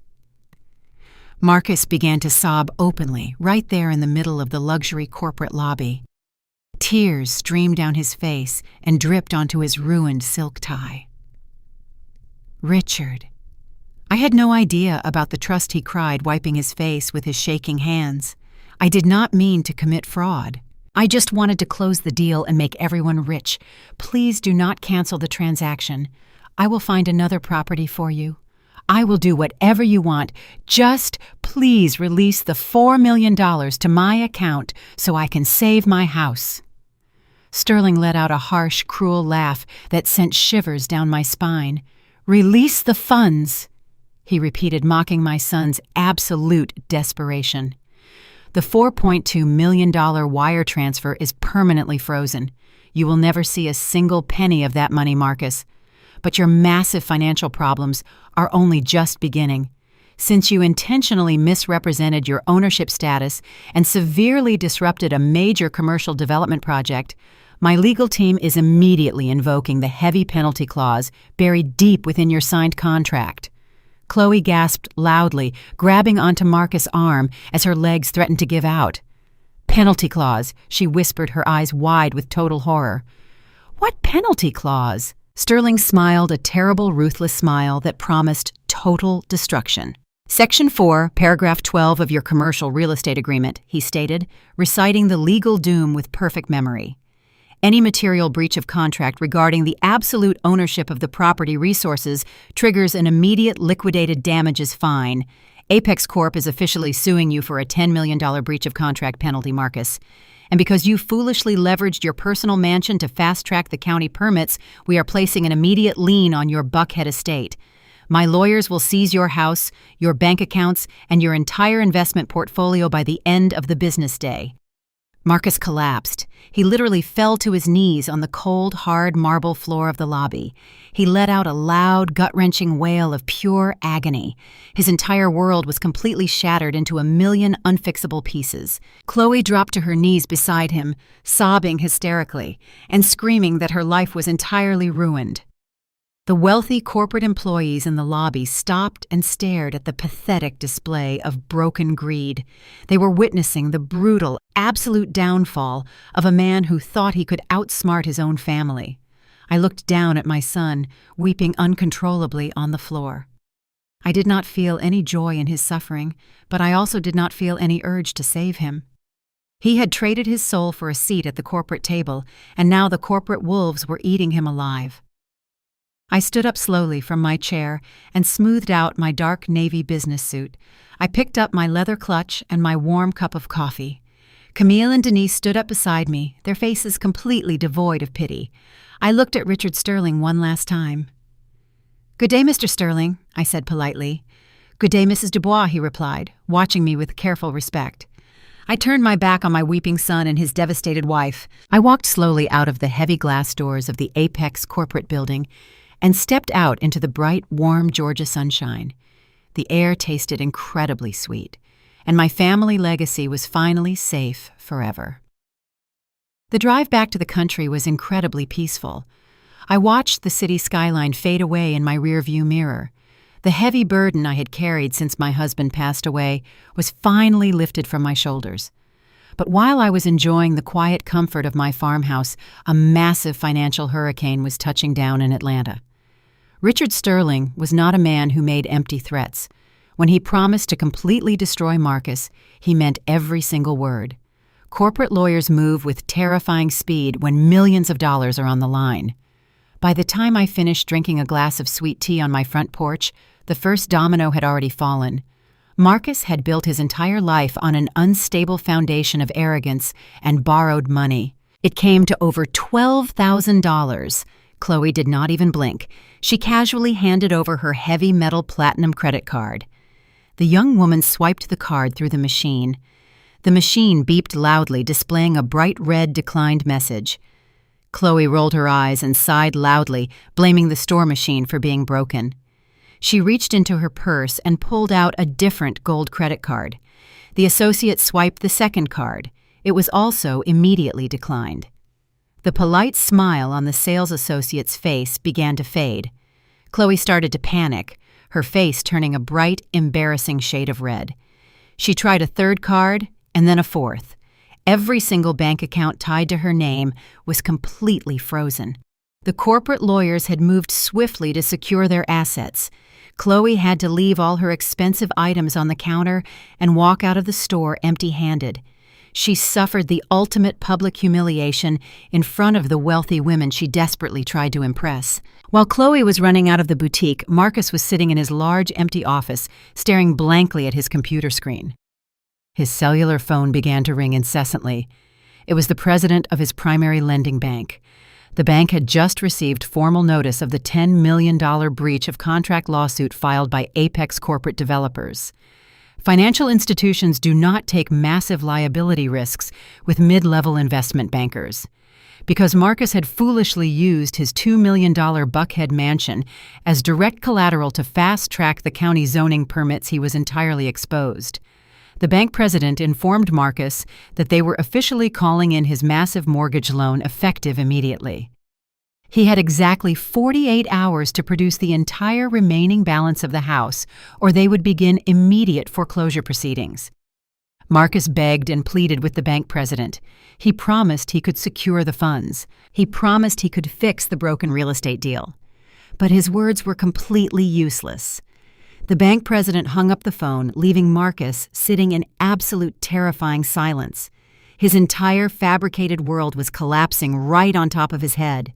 He had absolutely no liquid cash because he spent every single paycheck trying to look rich. He had no more credit because the corporate lawyers had frozen his accounts. He was a completely ruined man. The news of his massive financial collapse spread through our extended family like a wild forest fire.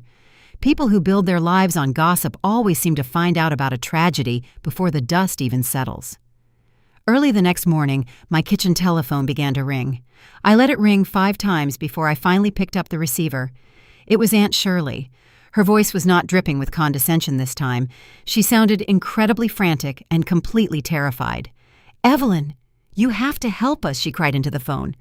"You have to sell the farm or sign those water rights over to the developers right now." I listened to her panicked breathing and felt a cold knot form in my stomach. Why would I ever do that? "Shirley?" I asked, my voice perfectly calm and steady. "Because Marcus owes us money, Evelyn," she screamed, her voice cracking with sheer desperation. When he was putting the commercial deal together, he needed a massive amount of bridge capital to pay the high-priced corporate lawyers and the county permit expeditors. He came to me and DeAndre. He promised us a huge return on our investment. I gave him my entire retirement savings, Evelyn. DeAndre took out a second mortgage on his small house to give Marcus $50,000. If Marcus goes bankrupt, we lose absolutely everything. I stood in my warm kitchen and stared out the window at the tall, sturdy oak trees Nathaniel had planted so many years ago. The sheer magnitude of my son's toxic deception was staggering. He had not just tried to steal my home and my legacy. He had actively conned his own extended family to fund his absolute greed. He used their foolish trust to dig his own grave, and he dragged them right down into the dark dirt with him. I remembered the incredibly cruel phone call I received from Shirley just a few days ago. I remembered her telling me to stop being dramatic and to let the boy handle the business. She told me the farm was just dusty dirt, and I needed to pack my bags gracefully. She was perfectly willing to watch me get thrown out into the street, as long as she was making a profit from my absolute destruction. Shirley. I said, my voice carrying the heavy, solemn weight of a seasoned judge delivering a final verdict. "You called me a foolish old woman. You told me to step aside and let Marcus handle the big corporate business. You invested your money in my forced eviction. You gambled your entire retirement on the absolute destruction of my family legacy. You made a very bad investment, Shirley. I am not selling my land. I am not signing away the water rights. You trusted a greedy, desperate man, and now you must pay the terrible price for your own toxic greed." Shirley began to sob violently, begging me to reconsider. She wailed about family loyalty and Christian forgiveness. I gently placed the telephone receiver back onto the wall, hook completely cutting off her frantic cries. The phone rang again almost immediately. I recognized DeAndre's number on the small caller identification screen. I did not pick it up. I pressed a specific button on the machine and permanently blocked his number. Then I blocked Shirley's number. I went through the digital list and blocked every single toxic family member who had supported Marcus in his cruel campaign against me. For decades, Black women have been expected to carry the heavy financial and emotional burdens of our entire communities. We are expected to constantly sacrifice our own peace and our own stability to rescue family members who refuse to rescue themselves. We are told to forgive the unforgivable in the name of keeping the family together. But a family built on lies, theft, and deep disrespect is not a family at all. It is just a heavy chain designed to drag you down to the bottom of the ocean. I refused to wear that heavy chain any longer. I walked over to the sink and washed my hands with warm water. I felt incredibly clean and completely free. Marcus was currently packing his expensive designer suits into cardboard boxes while the bank prepared to take his massive mansion. Chloe was crying over her useless plastic credit cards, realizing her entire identity was completely tied to money she never actually owned. Shirley and DeAndre were staring at their empty bank accounts, learning a harsh, permanent lesson about the severe consequences of enabling toxic behavior. They were all falling down like a long row of fragile dominoes. I did not push them down. I simply refused to be the solid floor they landed on. I dried my hands on a soft towel and walked out to the front porch to enjoy the morning sun. The morning after the massive corporate disaster, my farmhouse was surrounded by the beautiful sounds of nature. I sat on my front porch, listening to the birds sing and watching the wind blow through the tall green trees. I felt a deep sense of peace that I had not felt since my husband passed away. But miles away, in the wealthy Buckhead district of Atlanta, there was absolutely no peace. Chloe was waking up to a living nightmare. The bank had wasted absolutely no time. By 8 o'clock in the morning, official foreclosure notices were taped to the front doors of her $2 million mansion. The massive corporate lawyers from Apex Developers had effectively frozen every single financial asset tied to Marcus, and by extension tied directly to Chloe, too. She spent the entire morning frantically calling her wealthy friends, begging for a temporary loan to secure a luxury hotel room. Every single one of them suddenly had a convenient excuse to hang up the phone. High society friends only stick around when the champagne is flowing and the credit cards are working. When the money completely dried up, Chloe's supposed friends vanished into thin air. Chloe walked through the massive empty rooms of her mansion, looking at the expensive modern art and the custom furniture she would never actually own. She found Marcus sitting on the floor of his home office, holding a bottle of cheap liquor and staring blankly at the wall. He had not showered or changed his clothes since the disastrous boardroom meeting. He was completely broken. But Chloe did not feel a single ounce of sympathy for her husband. She only felt a burning selfish rage.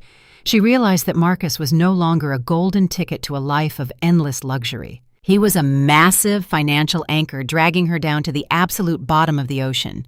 She quickly grabbed 3 large designer suitcases and began packing her most expensive clothes and remaining jewelry. She threw her items into the bags with frantic, angry energy. Marcus looked up at her with red, swollen eyes, begging her not to leave him alone. Chloe looked down at him with pure, absolute disgust. She told him he was a pathetic failure who had completely ruined her life. She dragged her heavy suitcases out to her car and drove away without looking back a single time. But Chloe had a massive problem. She had absolutely nowhere to go. Her credit cards were entirely useless, and her bank accounts were frozen solid. She drove around the city for 2 hours trying to come up with a brilliant plan to save herself. She thought about calling her own parents, but they had cut her off financially years ago because of her terrible attitude. That is when she remembered the large, empty guest room at my 50-acre farm. She remembered the sturdy farmhouse she had tried to demolish just a few days ago. Her mind twisted the reality of the situation until she convinced herself that she could manipulate me. She thought because I was an older black mother, I would naturally have a soft, forgiving heart. She assumed she could just play the role of the innocent victim, and I would blindly welcome her into my home with open arms. She completely underestimated the iron strength of the Dubois matriarch. She thought I was just a naive old woman who could be easily swayed by a few fake tears and a sad story. I was in my kitchen, baking a fresh peach cobbler, when I heard the loud sound of a car engine outside. I wiped my hands on my apron and walked to the front window. I saw Chloe's luxury car parked carelessly on the grass. She stepped out of the vehicle looking completely disheveled. Her designer clothes were wrinkled and her hair was a mess. She walked slowly up the porch steps, dragging a heavy suitcase behind her. I opened the front door before she could even knock. I stood in the doorway, blocking her path. I did not invite her inside. I simply looked at her and waited for the performance to begin. I knew she was going to try something incredibly desperate. Chloe immediately burst into loud, dramatic tears. It was a spectacular performance worthy of a Hollywood award. "Evelyn," she sobbed, falling to her knees on the wooden porch boards, "please help me. I have absolutely nowhere else to go. The bank took our house and froze all my accounts. I am completely homeless, Evelyn." I looked down at her crying face and felt absolutely nothing. "Where is your husband, Chloe?" I asked, my voice perfectly flat and calm. I wanted to see exactly how far she would go to save her own skin. Chloe let out a loud, dramatic wail and wiped her eyes with the back of her hand. "I left him." "Evelyn," she cried, her voice shaking with fake sorrow. "I had to leave him. He is a terrible monster. You were absolutely right about him all along. He completely manipulated me into going along with that horrible corporate deal. I never wanted to sell your beautiful farm, Evelyn. I swear to you I tried to stop him, but he is so controlling and verbally abusive. He told me if I did not support his business decisions, he would divorce me and leave me with nothing. I was just a terrified victim of his massive toxic greed. Please, Evelyn, you have to believe me. He is the one who wanted to steal your water rights. I was just a helpless bystander. I listened to her web of absolute lies with a completely blank expression.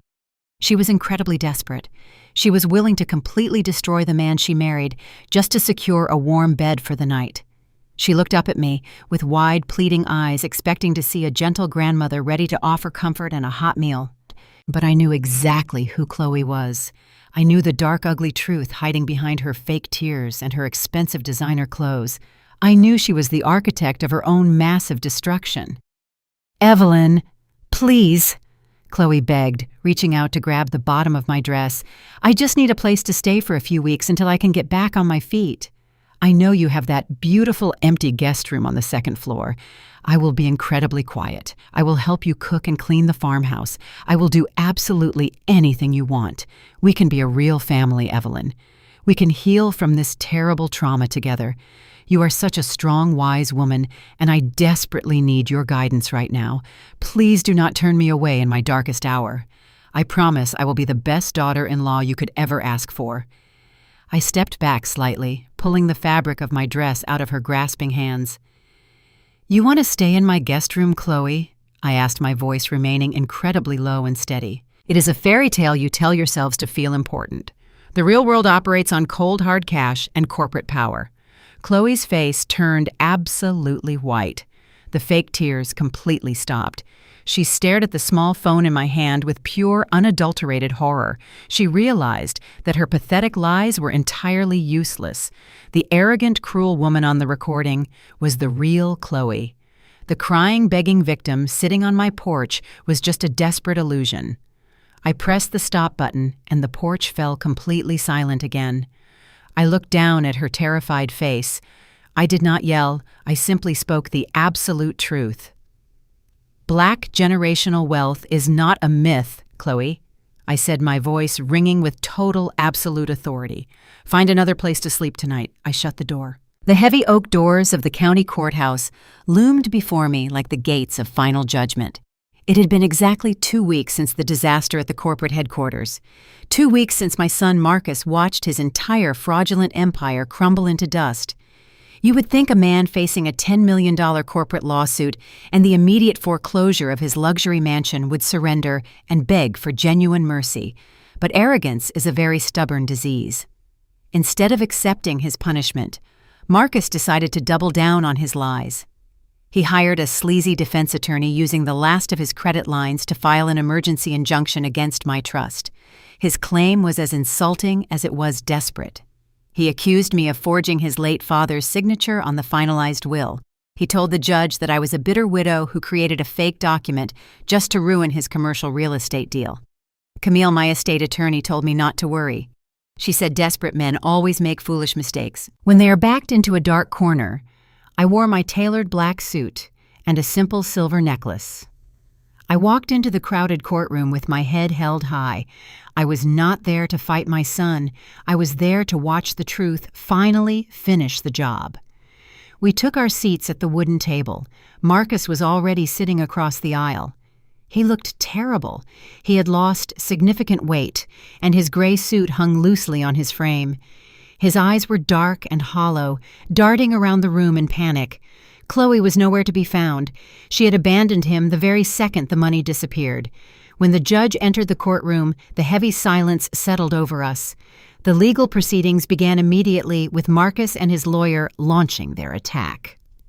The defense attorney was a loud, sweating man who paced back and forth across the floor, attempting to paint me as a jealous, manipulative mother. He claimed Nathaniel would never sever the valuable water rights and leave his only son with nothing but worthless surface dirt. To solidify their lie, the attorney called their star witness to the stand. It was a supposedly renowned forensic handwriting expert from a private firm.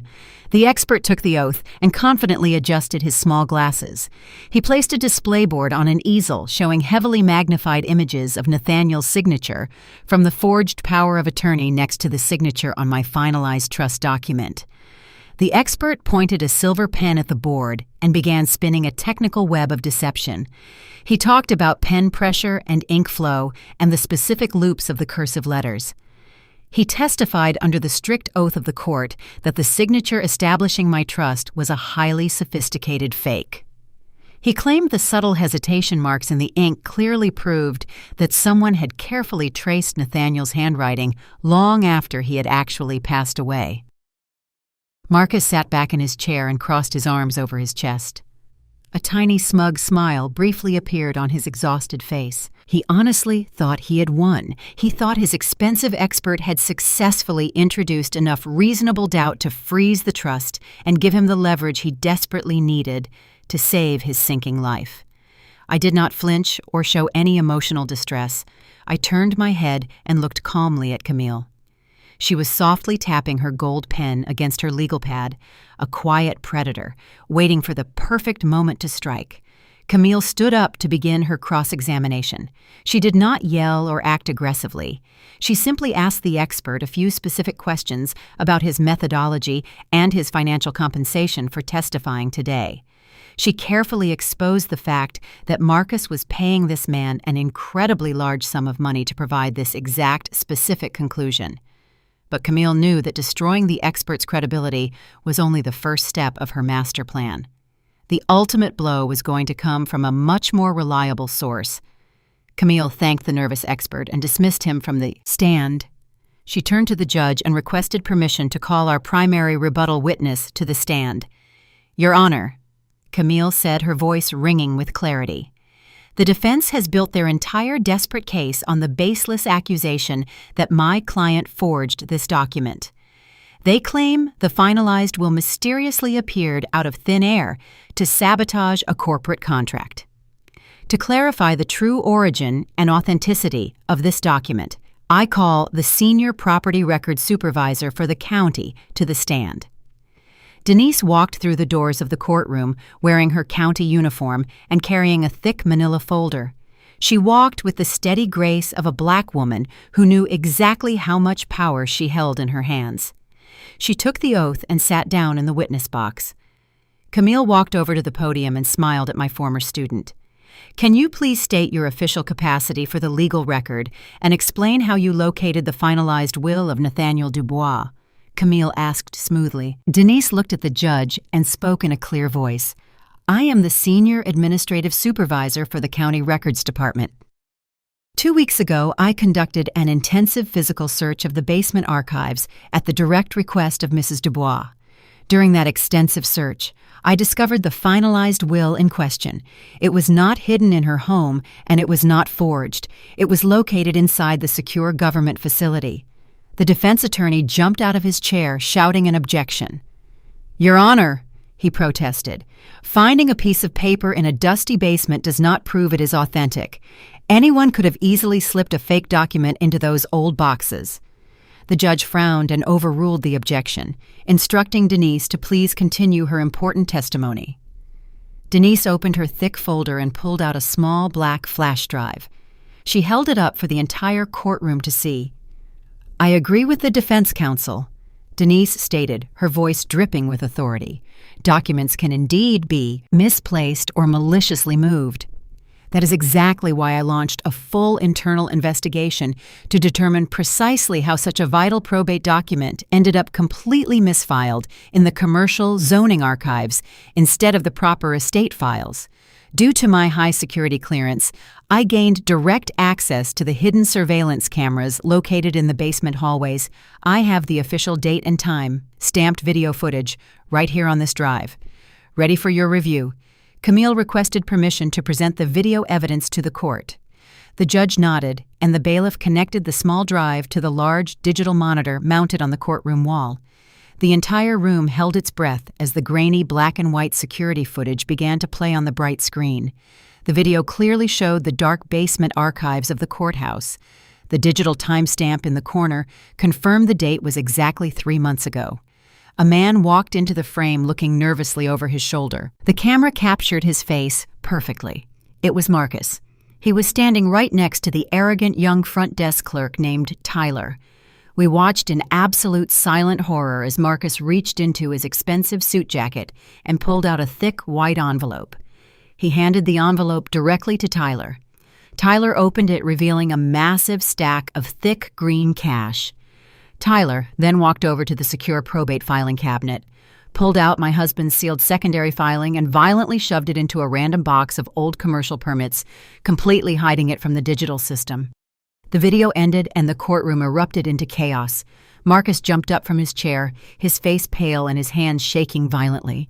He knocked over his chair in a blind panic, trying to back away from the heavy table. The loud bang echoed across the room. The judge slammed his wooden gavel down with furious authority, demanding immediate order. He looked directly at Marcus. With absolute disgust, Marcus Dubois, the judge, thundered, his voice shaking the very walls. "You have the absolute sheer audacity to sit in my courtroom and accuse your grieving mother of a felony when you explicitly bribed a government official to destroy a legal will. You are a complete disgrace to this entire community." The judge immediately ordered the bailiffs to secure the room. He issued an emergency bench warrant for the immediate arrest of Marcus Dubois and the county clerk Tyler for severe judicial fraud and felony bribery.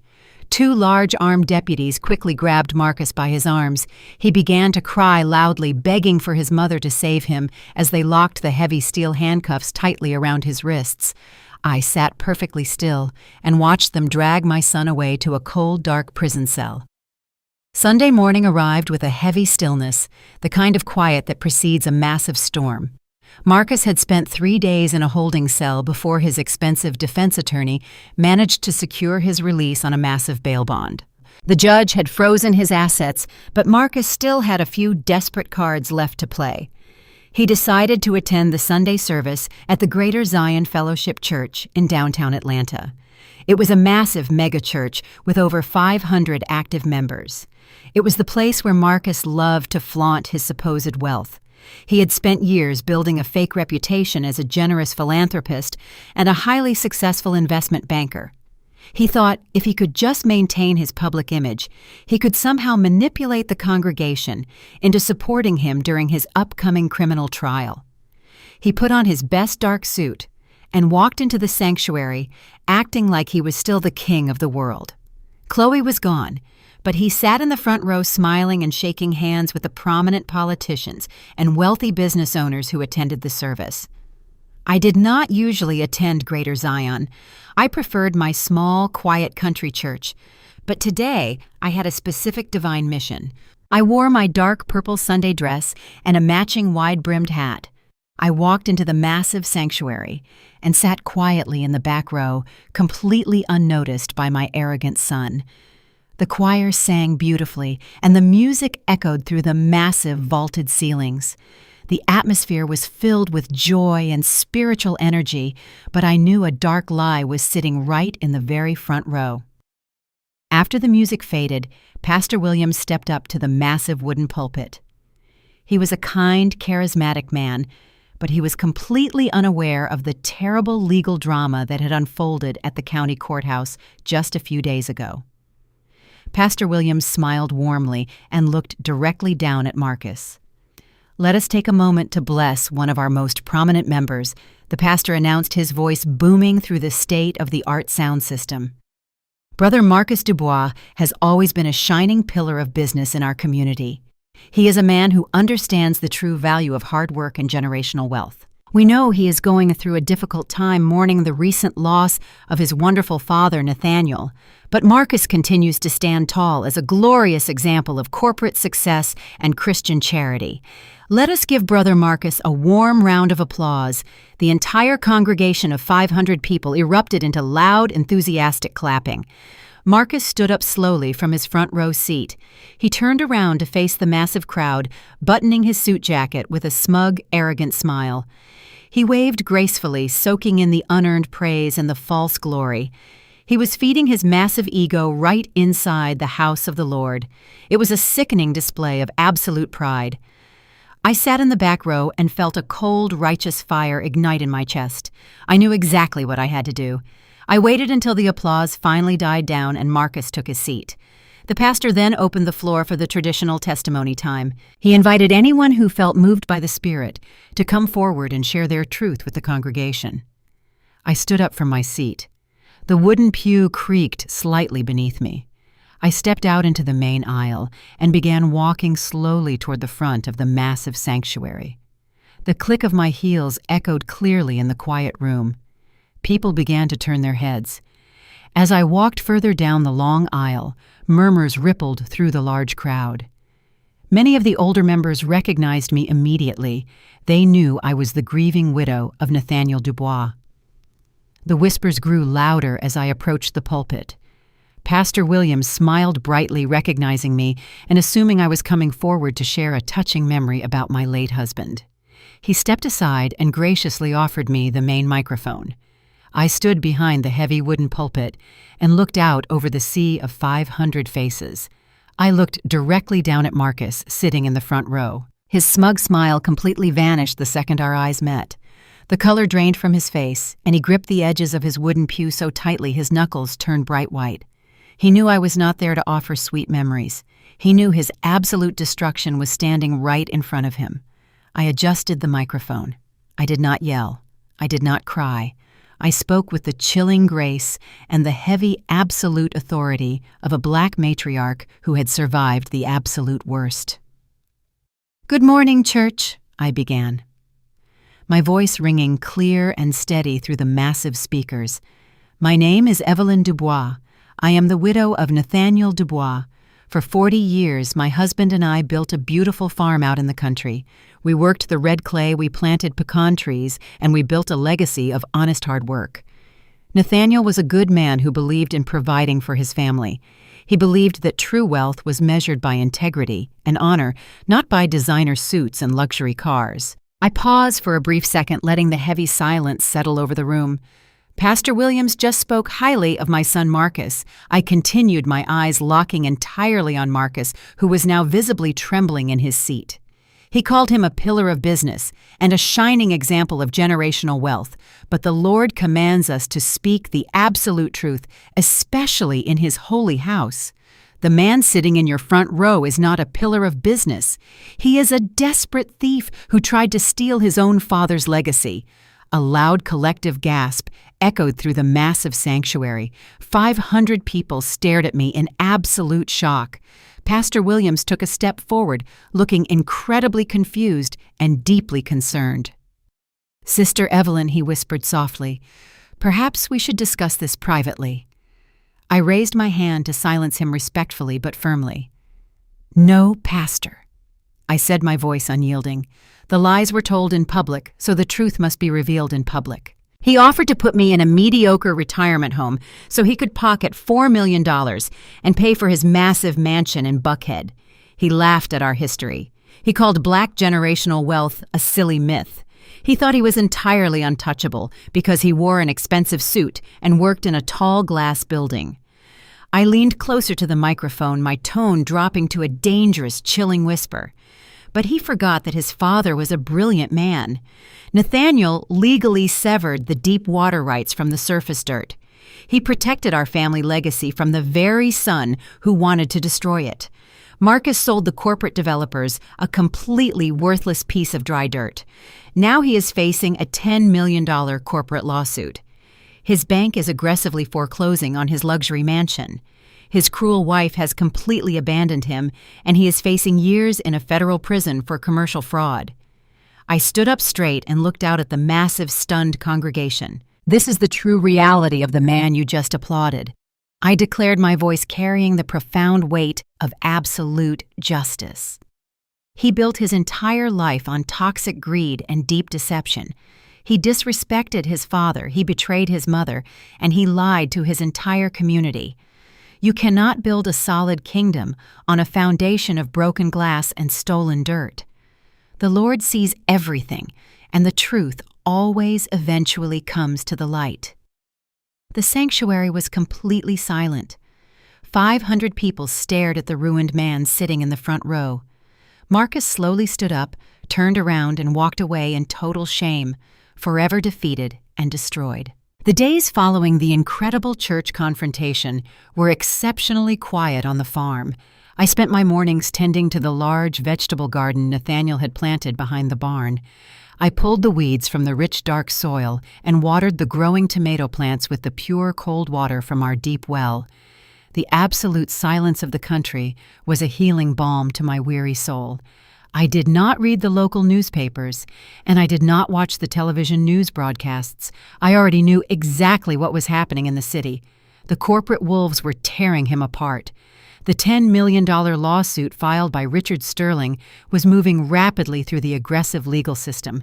The bank had officially foreclosed on the massive Buckhead mansion, leaving the expensive property completely locked and empty. Marcus was experiencing the severe absolute consequences of his own toxic arrogance. The wealthy friends who used to drink his expensive champagne and attend his lavish parties completely disappeared the very second his bank accounts were frozen. But the ultimate betrayal came from the woman he had chosen over his own family. Chloe did not waste a single second standing by her ruined husband today. The morning after the devastating boardroom meeting, she immediately filed for a highly aggressive divorce. She hired a ruthless attorney demanding half of whatever hidden assets Marcus might still possess. She publicly claimed she was a helpless victim of his massive financial fraud, desperately trying to save her own ruined social reputation.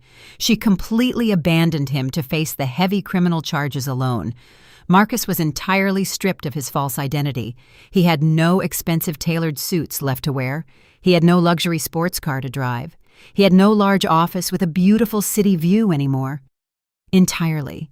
He was just a terrified, lonely man, facing multiple severe felony charges for judicial bribery and commercial fraud. His sleazy defense attorney demanded a massive cash retainer to continue fighting the heavy criminal case, but Marcus had absolutely nothing left to give. He was entirely bankrupt both financially and morally. The bright golden world he had tried to build on a dark foundation of lies had completely collapsed into a pile of worthless dust. I knew it was only a matter of time before he returned to the very place he had tried to destroy. He had nowhere to go. It was late Thursday afternoon when a yellow city taxicab slowly drove down my long dirt driveway. The cab stopped near the wooden front porch, and the driver waited for his payment. The back door opened, and Marcus stepped out into the bright Georgia sunlight. He looked absolutely terrible.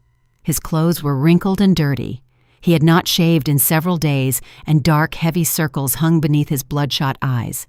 He paid the driver with a small handful of crumpled bills, and the cab quickly drove away, leaving him standing entirely alone in the front yard. Staring at me, I stood on the porch, holding a small woven basket filled with fresh red tomatoes. I did not walk down the wooden steps to greet him. I simply stood there and waited for the pathetic performance to begin. Marcus walked slowly toward the house, his shoulders slumped in absolute defeat. He looked at the sturdy wooden barn he had tried to demolish just a few short weeks ago. He looked at the beautiful green fields he had tried to sell to a greedy corporate developer. And finally he looked up at me, standing tall and completely unbroken on the porch. "Mom!" he whispered, his voice cracking with raw emotional pain. He closed the remaining distance and suddenly collapsed completely, dropping to his knees in the soft red clay. He did not care about his clothes getting dirty. He buried his face in his hands and began to sob violently, kneeling directly in the dirt his father had paid for with his own blood and heavy sweat. "Mom, please forgive me," he cried, looking up at me with a face full of sheer absolute terror. "I have lost absolutely everything Chloe left me and took whatever cash she could quickly find. The bank took the house and my car. The lawyers are refusing to answer my telephone calls because I cannot pay their massive retainer fees. The county prosecutor is pushing for a maximum prison sentence for the bribery charges. I am going to federal prison. Mom, I am going to lose 10 years of my life locked inside a tiny concrete cell. Please, you have to save me. You are the only person left in the entire world who can stop this massive nightmare. You have to help your only son." I stood perfectly still, listening to his frantic pleading. I looked down at the man kneeling in the dirt, and I tried to find the sweet, innocent boy I had raised. But that young boy was completely gone, replaced entirely by a man who had freely chosen the dark path of greed. "Marcus, please stand up," I said, my voice perfectly calm and devoid of any warm emotion. "Do not kneel in this dirt. You told me this dirt was completely worthless. You told me this farm was just an ugly, depreciating asset that needed to be destroyed. You called our beautiful family legacy a silly, toxic, outdated myth. Why are you kneeling in the very soil you tried to steal?" Marcus shook his head frantically, wiping the tears and the red dust from his face. "I was wrong, Mom," he wailed, his voice echoing across the empty fields. "I was so incredibly wrong and stupid. I let the corporate greed completely blind me. I thought money was the only thing that mattered in the world, but I know the absolute truth now. I know this farm is our true legacy. Please, Mom, you have to use the water rights. You have to contact Richard Sterling immediately right now. You must sign the legal documents allowing Apex Corporate Developers to use the deep aquifer.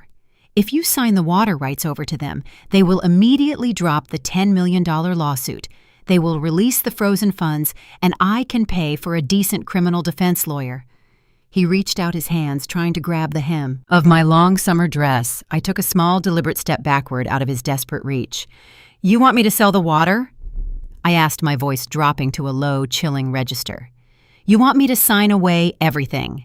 You want me to hand over our deep underground aquifer to a massive, faceless corporation just to clean up the massive toxic mess you created with your own arrogant hands? You want me to sacrifice the permanent future of this entire family line to save you from facing the legal consequences of your own deliberate criminal actions?" "Yes, Mom," Marcus begged, crawling slightly forward in the red clay. "It is the only way to save my life. You have to do it because you are my mother. A mother is supposed to protect her children against all dangerous threats everywhere. A mother is supposed to teach her children how to take responsibility for their own actions. You did not just make a small, innocent mistake, Marcus." I continued, my voice ringing with absolute, undeniable truth. "You actively plotted against me every single lonely day. You forged a legal document while your father was in a medical coma. You hired men to illegally throw me out of my own home while I was sitting peacefully in church. You tried to strip away my shelter, my security, and my peace of mind.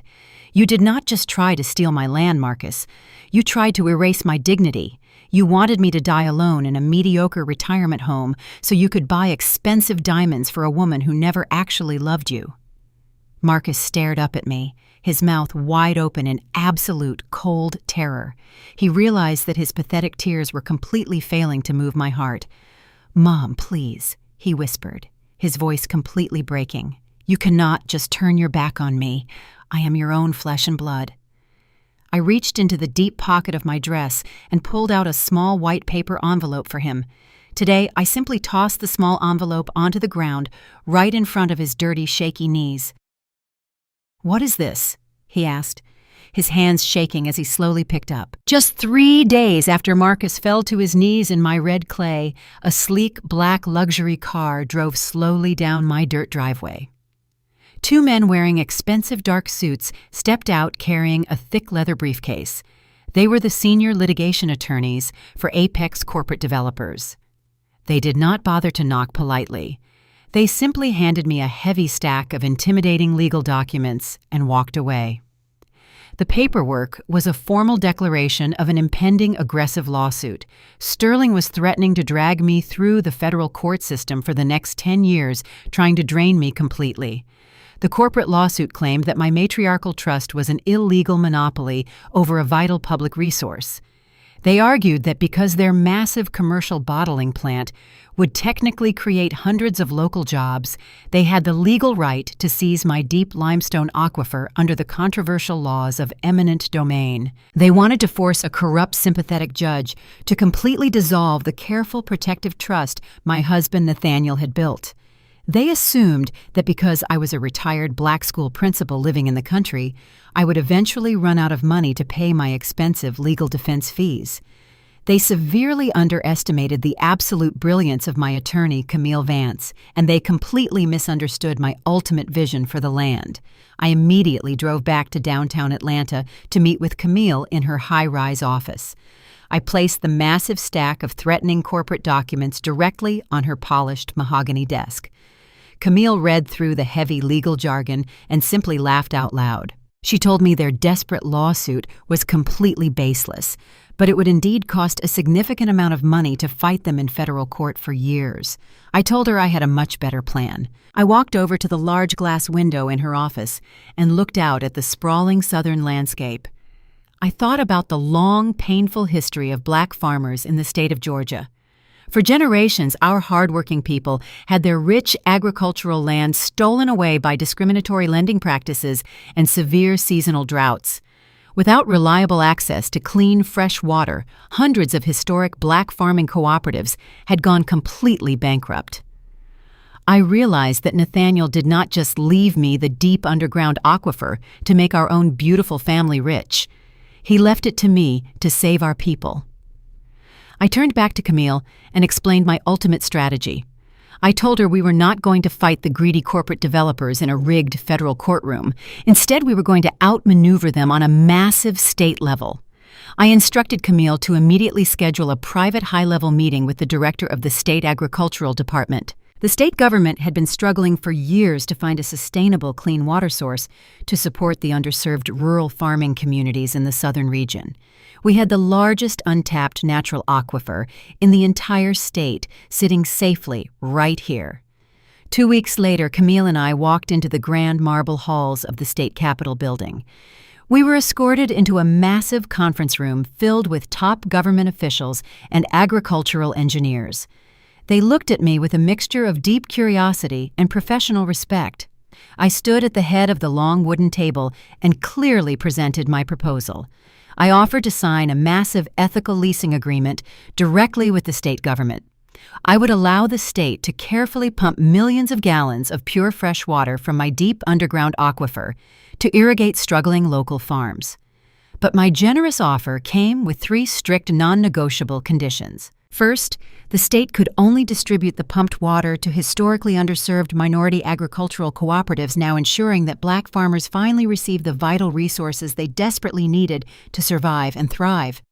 Second, the state would pay the Dubois Matriarchal Trust a highly lucrative annual leasing fee based on the exact volume of water extracted from the deep limestone cavern.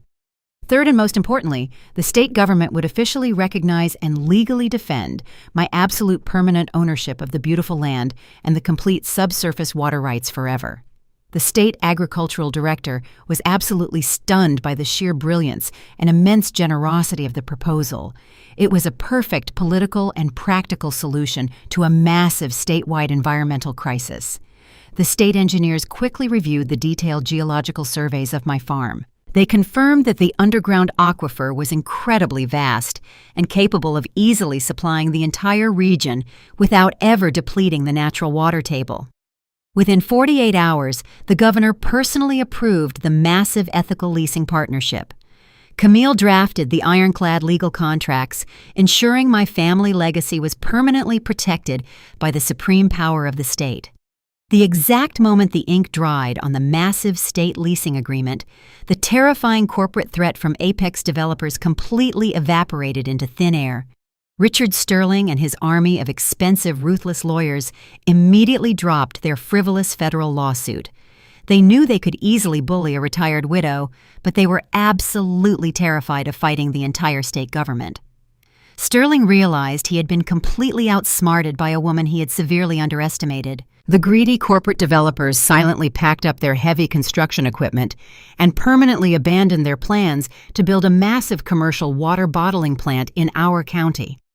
The transformation of the 50-acre farm over the next 6 months was an incredibly beautiful sight to behold. State agricultural engineers carefully installed state-of-the-art, environmentally friendly water extraction pumps deep into the red Georgia clay. They built a massive network of underground pipes that carried the sweet, pure water directly to dozens of struggling black-owned farms across the entire rural region. The dry, dusty fields suddenly turned a vibrant, healthy green. Crops began to grow larger and stronger than ever before. Families who were on the absolute brink of terrible financial ruin were completely saved. The lucrative state leasing deal officially transformed my quiet rural property into a massive economic engine. The first massive annual royalty check I received from the government was for over $3 million. I did not use the massive wealth to buy an expensive mansion in the city or a luxury sports car. I used the incredible financial resources to completely renovate the old wooden barn where my husband used to work. I transformed the very large, sturdy building into a beautiful modern community center where local children could come freely to learn about agriculture, science, and financial literacy today. I also established a massive educational scholarship fund in Nathaniel's honor, dedicated entirely to sending smart, hardworking teenagers from our rural community to prestigious agricultural universities. I wanted to ensure that the next bright generation of young Black leaders would always possess the knowledge and the immense power to fiercely protect their own land and their vital natural resources. I turned a simple 50-acre farm into a multi-million-dollar ethical empire that will continue to nourish and protect my community for centuries to come. The deep underground aquifer belongs entirely to the Dubois Matriarchal Trust, and it is legally protected forever. No arrogant son and no greedy corporate developer will ever take it away. A mother's love is incredibly patient, but a matriarch's fierce justice is entirely absolute, and it flows forever like deep, pure water. 1 year has passed since the heavy oak doors of the courtroom closed on my son. Today, the sun is shining brightly over the 50-acre farm. The air smells of sweet peach cobbler and roasted corn. I am hosting a massive community dinner right here, on the very grass that Marcus tried to sell to the corporate developers. Long wooden tables are stretched across the front lawn, covered in white lace tablecloths and filled with incredible food. The sounds of joyful laughter and playing children completely fill the warm evening air. This is what true generational wealth looks like. It is not found in cold glass buildings or expensive designer suits. It is found in the strong, enduring bonds of a community that supports and uplifts one another. The green fields surrounding us are thriving, thanks to the pure water flowing from the deep limestone aquifer beneath our feet. The state agricultural engineers did a wonderful job installing the ethical extraction system. Now, dozens of Black-owned farms in our region are flourishing and producing record-breaking harvests. The land is finally doing exactly what my husband Nathaniel always intended it to do. It is providing life and deep spiritual nourishment to the people who truly need it most. I walk among the tables smiling at the familiar faces of my neighbors and friends. I feel an incredible sense of absolute peace settling deep into my bones. The heavy, dark shadow of toxic greed has been completely lifted from this sacred soil. I see Denise Carter, sitting at the head of the main table, laughing joyfully with her lovely family. She is my most honored guest today. Without her incredible bravery and fierce dedication in the dusty basement of the county courthouse, none of this beautiful reality would have been possible. She risked her own professional career to expose the terrible truth and protect a vulnerable widow. I made sure to personally recommend her for a massive promotion, and today she is the absolute director of the entire county records department.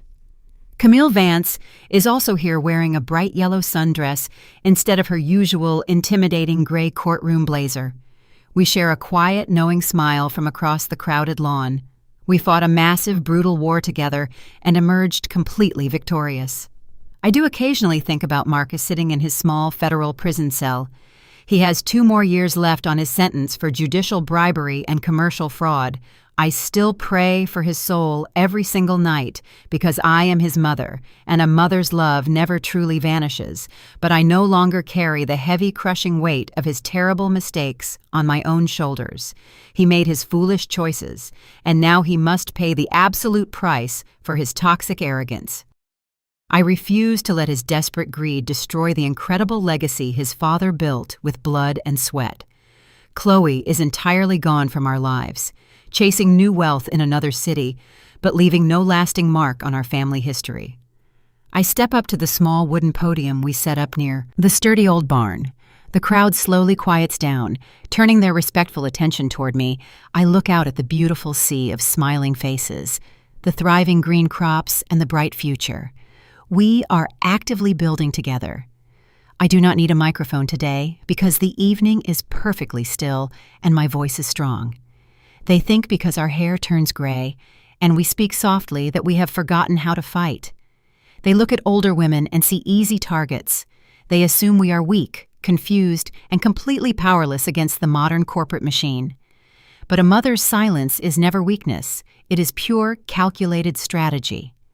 We have survived decades of severe struggle, and we know exactly how to weather a massive storm. When arrogant people try to dig a deep hole and bury you, make absolutely sure they know you own the soil. You must stand completely firm in your righteous truth and refuse to be intimidated by loud voices or expensive lawyers. True power does not scream for attention. True power simply waits for the perfect moment to reveal itself and change the entire course of history. I raise my glass of cold sweet tea and offer a heartfelt toast to my late husband, Nathaniel Dubois. His brilliant mind and deep, unconditional love protected us from beyond the grave. The community raises their glasses high, and a beautiful chorus of agreement echoes across the open fields. As the golden sun begins to set, casting a warm, beautiful glow over the thriving farm, I take a moment to reflect on this entire incredible journey. I went from facing a cruel, illegal eviction to running a multi-million-dollar ethical empire that actively heals my community. I found my ultimate strength in the exact moments when I was supposed to completely break. Have you ever had to teach a harsh, bitter lesson to someone who deliberately mistook your unconditional love for easily manipulated leverage? Have you ever been forced to stand up and fiercely protect your own sacred legacy from the very people who should have defended it? Tell me your personal story in the comments below, because sharing our painful truths is how we collectively heal. Please hit the like button and subscribe to this channel if you truly believe in protecting your inner peace and securing your family legacy against all toxic threats. Do not ever let anyone silence your voice or steal your hard-earned joy. Share this video with a strong woman in your life who might need a powerful reminder of her own incredible worth today. Remember that your personal dignity is absolutely not for sale, and your generational wealth is worth fighting for. Thank you so much for walking this long, difficult path with me. Stay incredibly strong. Stay deeply rooted in your own personal truth, and always remember to protect your precious water.